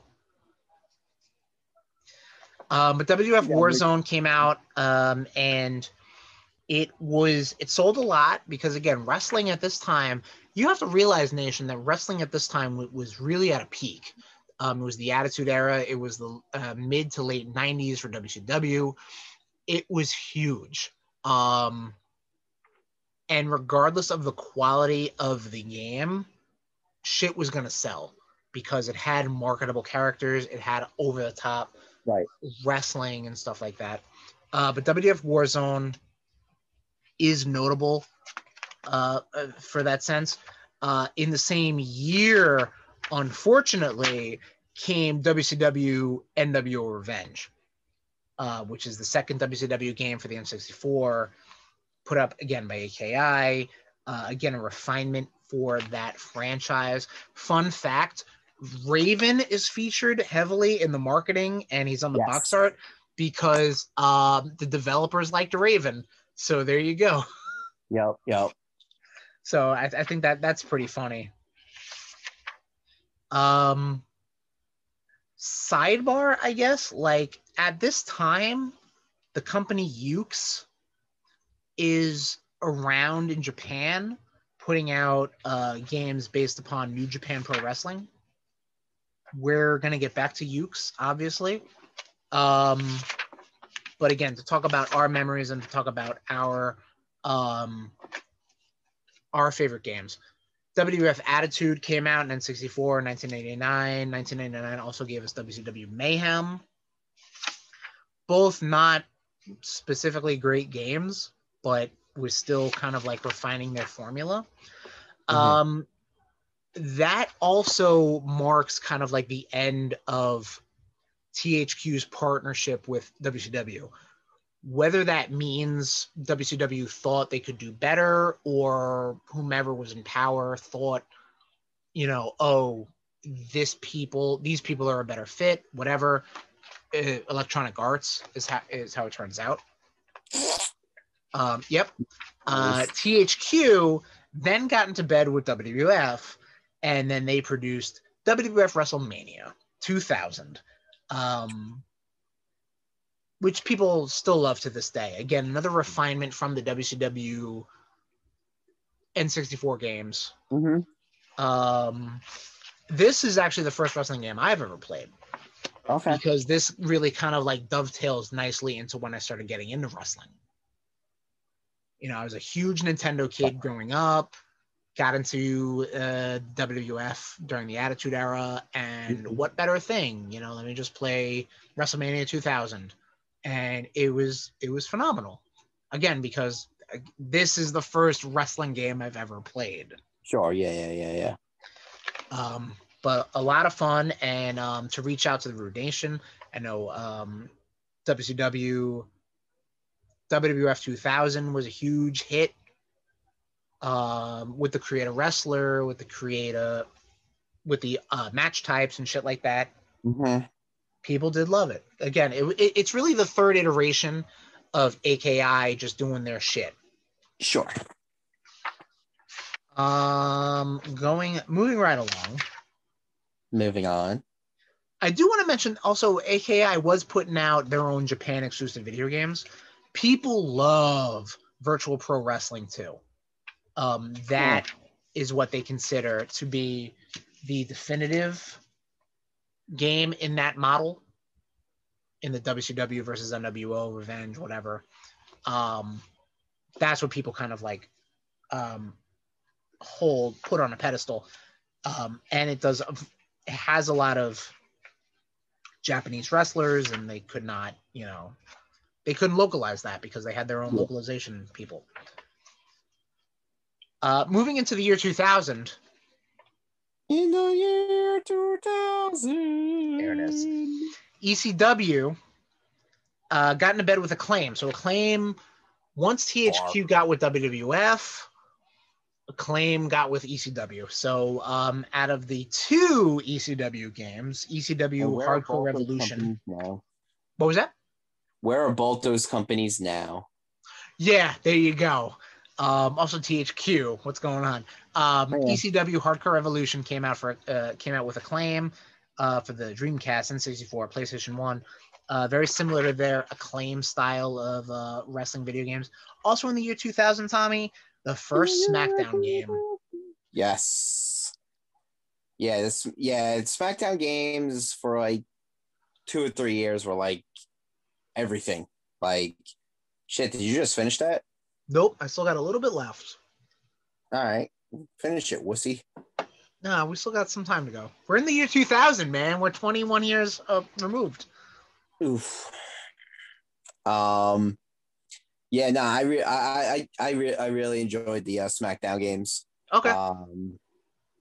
I think they were some, like, honestly, to me, I get slack for this. I like them better than, the Super Nintendo ones, the No Mercies, I like the WCW games. But yeah, no, these ones, this one I really dug, especially because it actually had, I believe this is the one that had an actual like 3 stages of hell match. One of them did. I don't exactly know which one. I don't know that from not being like a PlayStation kid growing up. So all I remember, if I would eat every fucking SmackDown game up. But yeah, like I remember me and my brother being up till like 2, 3, or 3 in the morning doing like best 2 out of 5, 3 out of 4 matches. Jesus Christ. Yeah. And like I wouldn't pin my opponent until I busted them open. Sure. I understand that completely. And I believe those games also had like, remember back in the day, like how Austin would hit people with like, how Austin would hit people with the chair. Like how, like he would just like kind of hit them and just keep like running through them almost. Yeah. And how the Rock would just like bounce off and like fly at them. You were able to do that in those games, which is pretty fucking cool. Yeah, no, I know. So I know we put a pin in them, Nation. The developer, this is where Yuke comes back. They were doing a lot of All Japan Pro Wrestling stuff in Japan. but they got into bed with, I'm guessing THQ at the time, and really WWF at the time, to create an engine and a wrestling thing specifically catered for the West. And this is where the SmackDown series originates from, and their partnership really kind of dictates the next couple of decades, which we'll talk about. Again, like I said, I don't have any memories for the SmackDown games because, let me phrase it, specifically SmackDown games. Once they became SmackDown vs. Raw, which we'll talk about, then I got into it because I was more of a multi-platform guy. But if I owned a PlayStation, I would have fucking gobbled this up because this was at peak, wrestling fan charm. Sure, yeah, yep. And Tom, in the same sense that, like, I know you had fun with SmackDown, I mean, I knew people who had fun with WrestleMania 2000, especially at the time. That's I think I played WrestleMania 2000 once. Sure. So I really don't have too much to say on it. Yeah. And it's really kind of funny because, like, just to take a quick step back before we go into the next generation, is the fact that WWF, we'll just put in particular, has one developer doing one game for one system and one developer doing one game for another system. Like, it's just so weird. Yeah. And we'll get to a point where all that stuff kind of like blurs. But it doesn't continue with WWF Royal Rumble, which came out for the Dreamcast. And I think its big claim to fame was it had like 6 or 8 people in a ring at the time, which yes, it did for N64 and PlayStation owners was like unheard of. In 2000, Acclaim shat out WCW Anarchy Rules, which was the second and last ECW game. Also, speaking of last games in a wrestling brand, WCW Backstage Assault. I didn't hear that. I know the dog was Sheik. WCW Backstage Assault. Okay. Came out for the N64 and the PlayStation 1. Is notable for being the first wrestling game to not take place in a wrestling ring. It was all backstage fucking arenas. That's stupid. Very well, WCW in 2000. So true. There you go. But that same year, again, is a 1-2 punch because that game was shit. WWF No Mercy came out in 2000. Right. People still hold this game up on a pedestal. I won't deny that the fact that it refined what AKI was doing with its grappling system, with its cinematics, with its match types and other stuff. I personally, so my memory of this game was that I was trying to make an updated roster because, again, this game is active. It came out in 2000, so I'd imagine it 2000, 2001, 2000. So I imagine the roster was only updated as to 99, let's say. So I was making an updated roster, and the game completely wiped my memory. And I don't have the cartridge down here. Again, we're not a visual medium, so it doesn't even matter. But you will see it on my Instagram, and you will see a dent on the cartridge because I've gotten such gamer rage with this game once I realized that it erased my memory. I ripped it out of the N64. I went downstairs to the front door. I exited the front door. I went onto the walkway, and I smashed it on some bricks. And to Nintendo's credit, their cartridges still hold up, and the game still works. However, that was how angry I was when the game kind of just failed me. And that is a lot of criticism that the game gets, is because they try to do so much And to be fair, it does succeed in a lot of the regards. However, it fails because there's technical issues, there's frame rate, there's stuff that's missing that was there in Virtual Pro Wrestling 2 or WWF WrestleMania 2000. But still, I think the pros outweigh the cons, and No Mercy is still held up to this day. Like, people want to know if games play like No Mercy. Interesting. WWF SmackDown 2 Know Your Role came out in 2000. Yeah, like the SmackDown games is when they were like kind of like, hey, The Rock is hot right now, so yeah, the next one will be called Know Your Role. Yeah. And then, Brock Lesnar's hot. Next one will be called Bring the Pain. Exactly. Yes. Yeah, SmackDown, obviously, I mean, this was the last N64 wrestling game of note, WWF No Mercy. And obviously the PlayStation was killing at the time. So, right. That's kind of where the WWF kind of put their hat on. Yep. I do want to make a note. Fire Pro Wrestling came out for the Game Boy Advance in 2001. This was kind of like the return for Fire Pro Wrestling in Japan. And this was the first Fire Pro Wrestling that America ever got.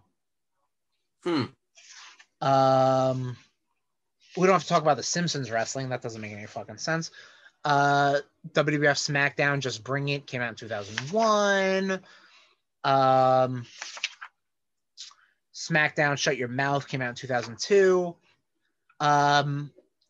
Real quick sidebar, the Legends of Wrestling series. Once Acclaim was kind of done with ECW, they wanted to still put out wrestling games, so they reached out to a bunch of legends at the time: Hulk Hogan, Bret Hart, Snuka, Terry Funk, and they wanted to make a Hall of Fame wrestling game. Yep, bunch of carny fucks, old fucks who want money. I mean, yeah, there you go. I mean, that's why Suda51 made that thing, was like, well, I'll just kill myself, and they still want money. The first wrestling game for the Xbox came out, WWF Raw in 2002. That would then end up getting folded later down the line. However, you had your PlayStation 2, your GameCube, and your Xbox. All three of those would have their own unique wrestling game. Like, that's such a weird thing to think about, especially now when, games are coming out on, the PlayStation 4, Xbox One / PlayStation 5, Xbox Series X. Right. In that same sense, WWE WrestleMania X8 came out in 2002.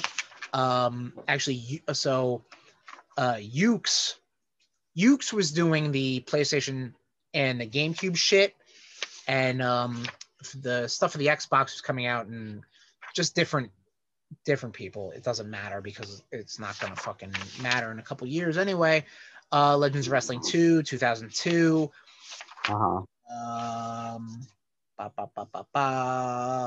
WWE Crush Hour, not a wrestling game, but it's like a Twisted Metal fucking bullshit thing. Yeah, that was horrible. Did you see any of those videos, Tommy? It's like Kane's cooking show or something like that. Was I supposed to watch them for this episode? No, you weren't. I just figured you would have cool. seen that. No, I didn't. Cool. This is me flipping you off. Because I watch stuff that you asked me to. I didn't ask you to do shit. I've been getting better at it. Okay, that's fine. 2003, Tommy, a wrestling game came out from AKI that was not WWF or WCW or even Ultimate Muscle at the time. No, my friend, they partnered up with EA and Def Jam. Yes. And they put out Def Jam Vendetta. Yes. Did you ever play this? I have not. And I was actually eBay. I was looking into eBay as far as getting a copy of this for the GameCube. But oddly enough, man, people hold this to a very high standard. Yeah. Because I think it takes a lot of what works in the wrestling video games and then just throws like, Busta Rhymes in there or DMX, or Method Man. and like you could throw them into trains. Yeah, I just remember just hours upon like it didn't have a create a wrestler mode. You didn't No. need to create a wrestler. Like you had everyone there. You know, I think I was playing as Ludacris and I threw Snoop Dogg into like oncoming traffic. The music was like fucking amazing. So Sure. like, yeah, it had all their music and such. Very cool game. Very cool. I think there was supposed to be a second one. Well, so there was Def Jam Vendetta, Def Jam Fight for New York, and Right, I that was believe the Def second. Jam Icon. I believe is the trilogy of games. Vendetta and Fight for New York are I believe developed by the same group, and New York Icon is not at all what people wanted. Yeah, Icon was not good. I remember playing it briefly. I was like, this is not Def Jam. Sure. This was not good. Actually, recently, I think as of last year, I think the Def Jam Games Twitter account, which is not a thing that really should exist in 2020 at the time, said that like, oh, if we get X amount of followers, we're going to announce something cool. And people were like, oh, it's Def Jam Games. They're going to announce a HD version of whatever the games that people love.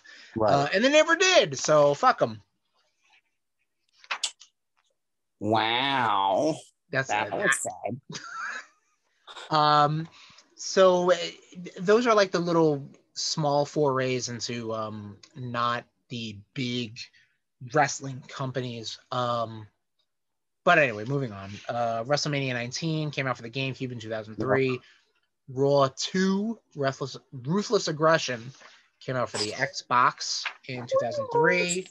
There was a lot of fucking WWE /F games. See, yeah, this is like that time, man. Like this is like post-Attitude Era Ruthless Aggression that WWE is now starting to be like, let's capitalize on their video game reach. And they're still juggling 3 different brands at that time between 3 different companies. Like with Nintendo and the GameCube, they have the WrestleMania / Day of Reckoning brand. Right. With Sony and PlayStation have the SmackDown brand. And with Xbox, they have the Raw / WrestleMania brand. But again, still wrestling at this time is huge, to the point that Backyard Wrestling came out in 2003. Do you remember this, Tom? Uh-huh. This was not the ICP one. That would come a little later, but I mean, Backyard Wrestling was huge at this time. Don't get me wrong. I backyard wrestled. You backyard wrestled watched. No, not at all. I was all right. Nation, if you're unaware, I was a backyard wrestler. My name was Insomnia. And I was like the Kane Undertaker gimmick, basically. Like I had like a weird backwards hat that had the word dragon on it in fucking kanji, a one lens sunglasses on, a jacket. It was so fucking stupid, but I would not take a bump for the life of me. And that has nothing to do with creative control. That has everything to do with me being a pussy. And I was not going to get hit or beat or anything like that. But I feel like we all backyard wrestled. That time, you didn't backyard wrestle at all, minus the fact that you gave me a choke slam that time. And we front yard wrestled. That was front yard. Yes, I'm sorry. So no backyard wrestling? No. All right. Then you've never lived, my friend. I'm all right. I would have broken. Yeah, you've never lived if you haven't backyard wrestled. I'll be all right. I think you will be. You're all right now, so I backyard wrestled. Look at me. I'm drinking my fucking self to fucking death. 2003, SmackDown Here Comes the Pain, another game which people hold to high acclaim. And then in 2004, SmackDown versus Raw. That is the first of their series going forward. WWF kind of like started to consolidate their wrestling games. The Xbox wasn't doing so great that generation. The GameCube was still holding on with the Day of Reckoning series, but SmackDown vs. Raw kind of like comes out the victor of all of that shit. Backyard Wrestling 2 came out in 2004. Showdown Legends of Wrestling, which was the last wrestling game and almost one of the last games Acclaim put out. Yeah, it had Hulk Hogan, Macho Man, Sting, Ultimate Warrior, a lot of the guys that WWF couldn't get at the time. WWE, I'm sorry. Tom, did you ever play any of the Rumble Roses game? Was that where they took people from girls from the Dead or Alive series and they put them in video games? No, you would think that because they are very buxom and very archetypical of, you know, oh, you have a schoolgirl, here's a fighter, this girl's a pop star, but they're all ladies. And it was put out by Konami. And, right. And Yuke's also, so there you go. Spreading their wings and flying. But Rumble Roses becomes a little bit of a series, a little bit of a franchise for, I think. Yeah, I vaguely remember it. Yeah. WrestleMania 21 came out for the Xbox in 2005, put out by this company called Studio Gigante. John Tobias, who made the Mortal Kombat series with Ed Boon. He did that shit, and this was the last one of that. So good job murdering that. WWE SmackDown vs. Raw 2006. This is when we start getting to the. This is kind of where the WWE is putting their branding behind on their video games, and how it's becoming annualized. So that hits the PlayStation 2 and the PlayStation Portable in 2005. Also in 2005, WWE Day of Reckoning came out for the GameCube. Last GameCube wrestling game in that sense. In 2005 also, again, to kind of like put a little finger on the pulse, Fire Pro Wrestling returns for the PlayStation 2, which I know this is the game that Tommy was not a fan of. No. For reasons. For reasons, yes. Notable in the sense that it is like the second Fire Pro Wrestling to ever come to America. Right. Out of like, it had to have been like 12 different iterations in Japan. And then at this point, SmackDown vs. Raw is the WWE's flagship video game franchise. Yes. Nintendo has moved on with the Wii. Microsoft has moved on with the Xbox 360. The PlayStation 2 is still kind of like kicking along. So now all the games are going to be branded under the same banner. There we go. And it's really pretty much starts with WWE SmackDown vs. Raw 2007, which came out for the PS2 and the 360. SmackDown vs. Raw 2008 came out for those systems, plus the Wii. 2009, same thing. TNA had a video game. Yes, they did. They did. I know we were talking about Acclaim a little bit, but they're little kind of like company they kind of get in bed with a lot. Midway. This is one of their last games they put out. Right. So their last hurrah into the wrestling video game business. This game looked incredible. Yeah, it played pretty well too. Right. I do remember playing it. The controls actually weren't garbage.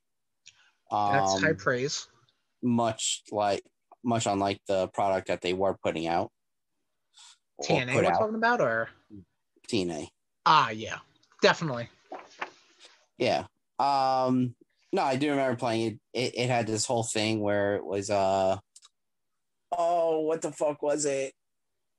Like you started off as Suicide and you were going for like the championship belt. Yes. So And that kind Yeah, of no. that kind of references a lot of how do we say it, like a lot of like bleeding into the others industry, where the character known as Suicide got his start in a video game to Yup. hype up the video game. Like, wrestling is video games and video games is wrestling. Like, that's Yep. pretty much where it all is. But like I said, this game looks incredible, and I think because a lot of it has to do with Yuke's just kind of like constantly churning out a new game every year. And at this point, we're in 2008, so like they're gonna feel a crunch in about a decade's time, almost. But they did kind of like refresh their shit with WWE Legends of WrestleMania, which was their first SmackDown vs. Raw branded game in a little bit. Right. And this was actually the first like WWF Legends game. WWE. I don't know why I keep saying WWF. I'm sorry. WWE Legends game. Probably because they saw a lot of their legends being like, oh, I'm going to get video game deals here or there or whatever. Yeah. So. Oh, yeah. They were like, no, you're ours. Yeah, exactly. It's like, you're my likeness, Andre the Giant. Did you play this game, Tom? Which one was it? Legends of WrestleMania. Yes, actually, I did. I remember playing this game. I feel like it was a lot they were trying to make it arcadey to kind of like just go with the spectacle of like, press a button and Hulk Hogan body slams Andre the Giant. You know what I mean? Yeah. Really cool concept. I wish that they would kind of like delve into that more. And I know they did in later iterations, but we're talking about 2021. And then it's at this point, man, it's like WWE, SmackDown vs. Raw, this year, that year, this year, that year. It's like they really weren't not creative at all. No, because it kind of fell into like the Madden archetype of video games, where it's just like we got to put out a new game with a new roster and maybe tweak the submission system or the weapon system or the matches or something like that. Like, they would do minuscule amount of changes, again, to their own detriment, because they're trying to hit a certain time. They would get a chance to do shit like WWE All-Stars, which was kind of like a very arcadey game. Honestly, that was a lot of fun. That was a lot of fun. Yeah, I remember that. And I know a lot of like the newer WWE Battlegrounds owes to that because of the over-the-top moves. Like, you do a powerbomb, you throw the dude up in the air, and you catch him and slam him. Like, it's shit like that. I almost bought Battlegrounds. I know you did, yeah, in order to research, right? Yeah, but then I was like, I can't justify $25. No, absolutely not. It looks... We'll talk about Battlegrounds a little bit. Lucha Libre AAA Heroes del Ring. I never played it. I'm pretty sure you never played it. Fuck this game. So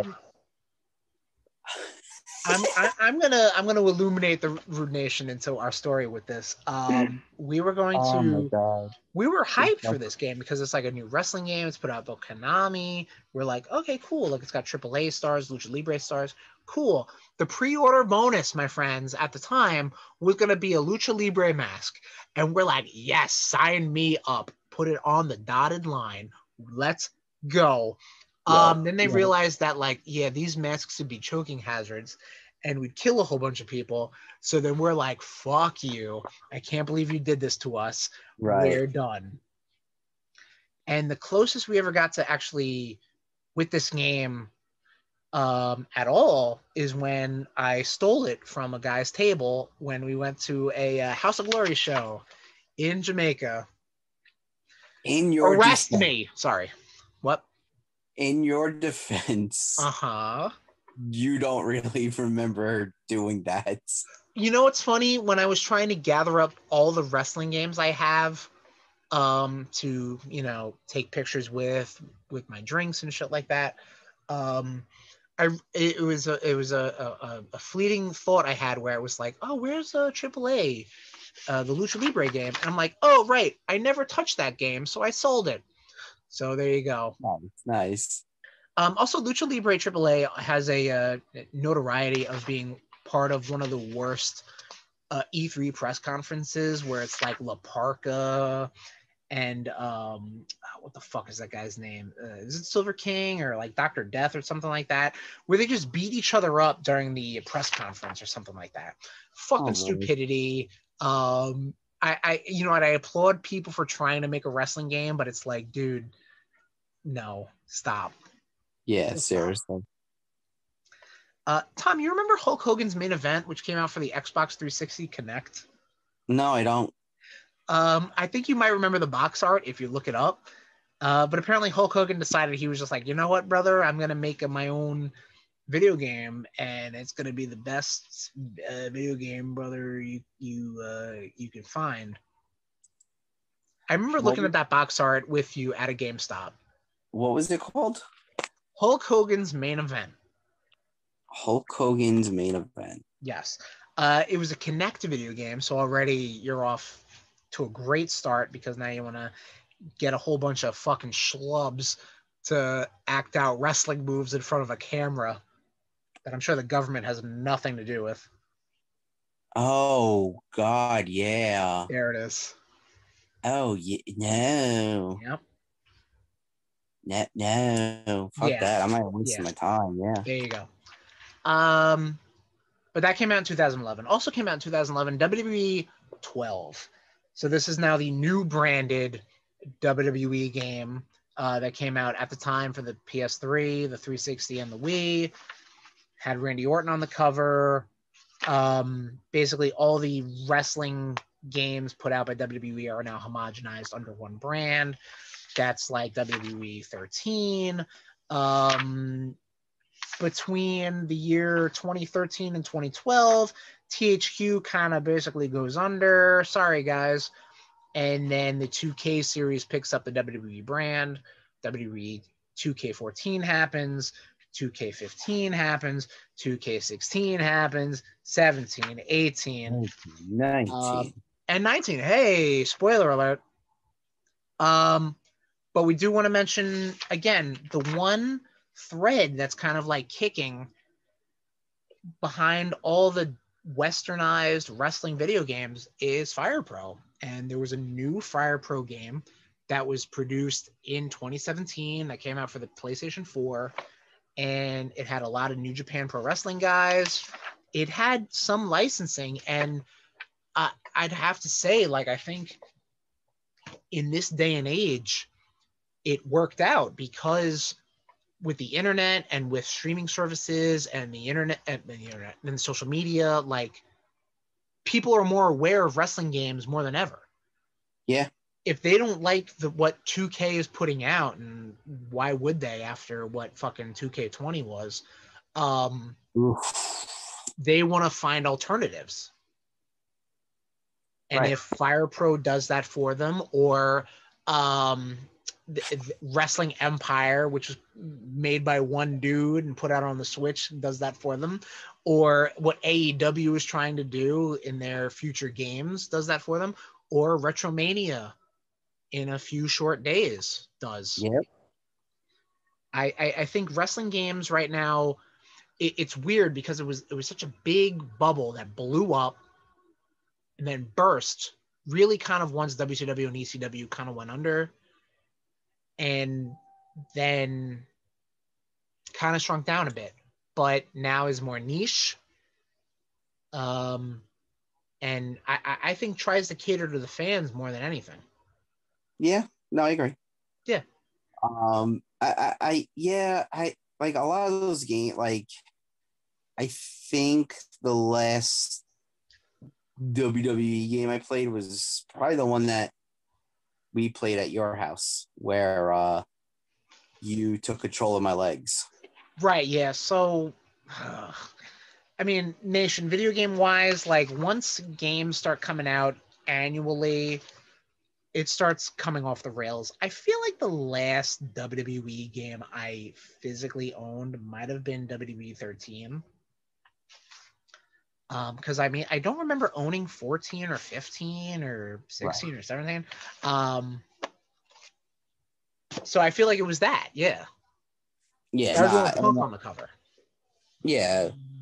Yeah, just kind of like a lot of these games are just, like you said, annually, it's like, all right, enough. We need something different. Exactly. Like nothing changed in those years except for in 2K20 where Becky Lynch's scalp was coming off of her skull. Right. And a lot of that has to, it does have to deal with the developers getting burned out. That was really kind of, I think, where the wheels not necessarily fell off, but like they fucking just ripped them off the wagon because now 2K is doing their shit internally.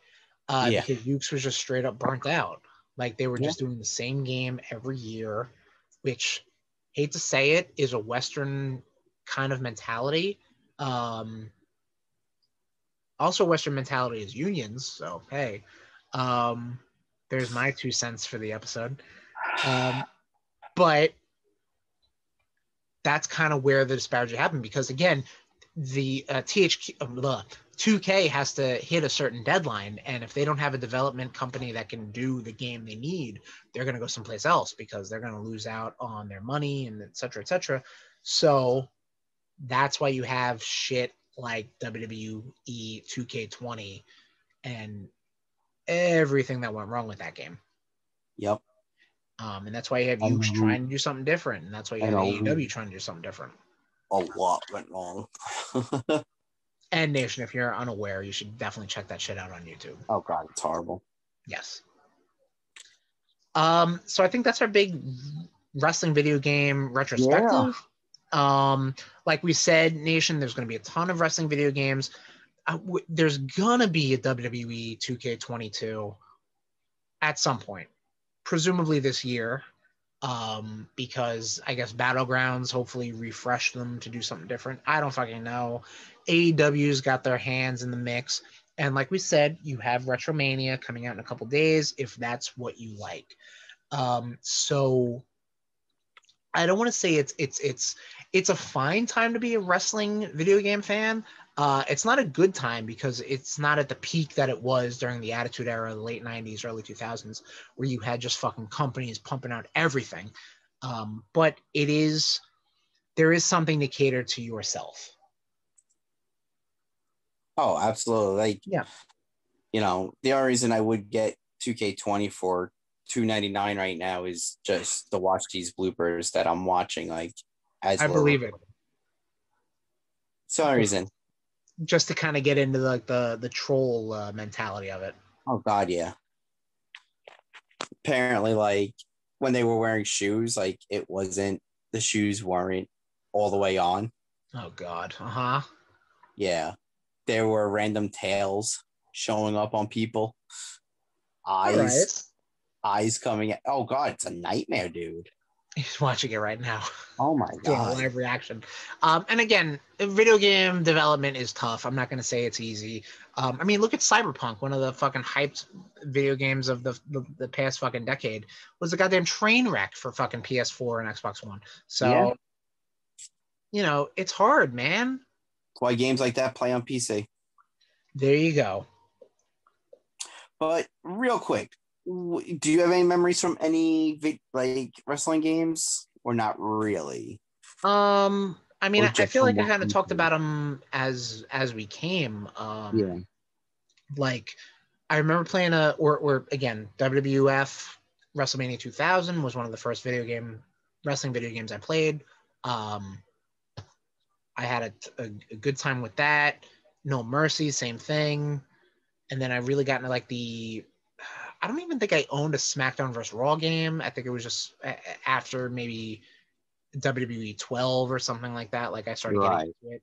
And then I would play with yourself, Tommy, or I would play with the Boyz when we were getting ready for a wrestling pay-per-view. So I really don't have a lot of big multiplayer wrestling memories. I did own Fire Pro maybe for like a month. And again, I'm feeding into your hatred to it because it just wasn't for me. Yeah. Wiggle that in front of you. I know you will. Yeah, fuck. No, you're doing that. There you go. Yeah. What? I'm talking about your pillow.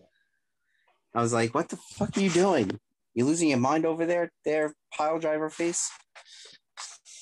I can't believe I drank the whole thing. I can't either. I can't believe you made it through this whole thing, drinking that whole thing.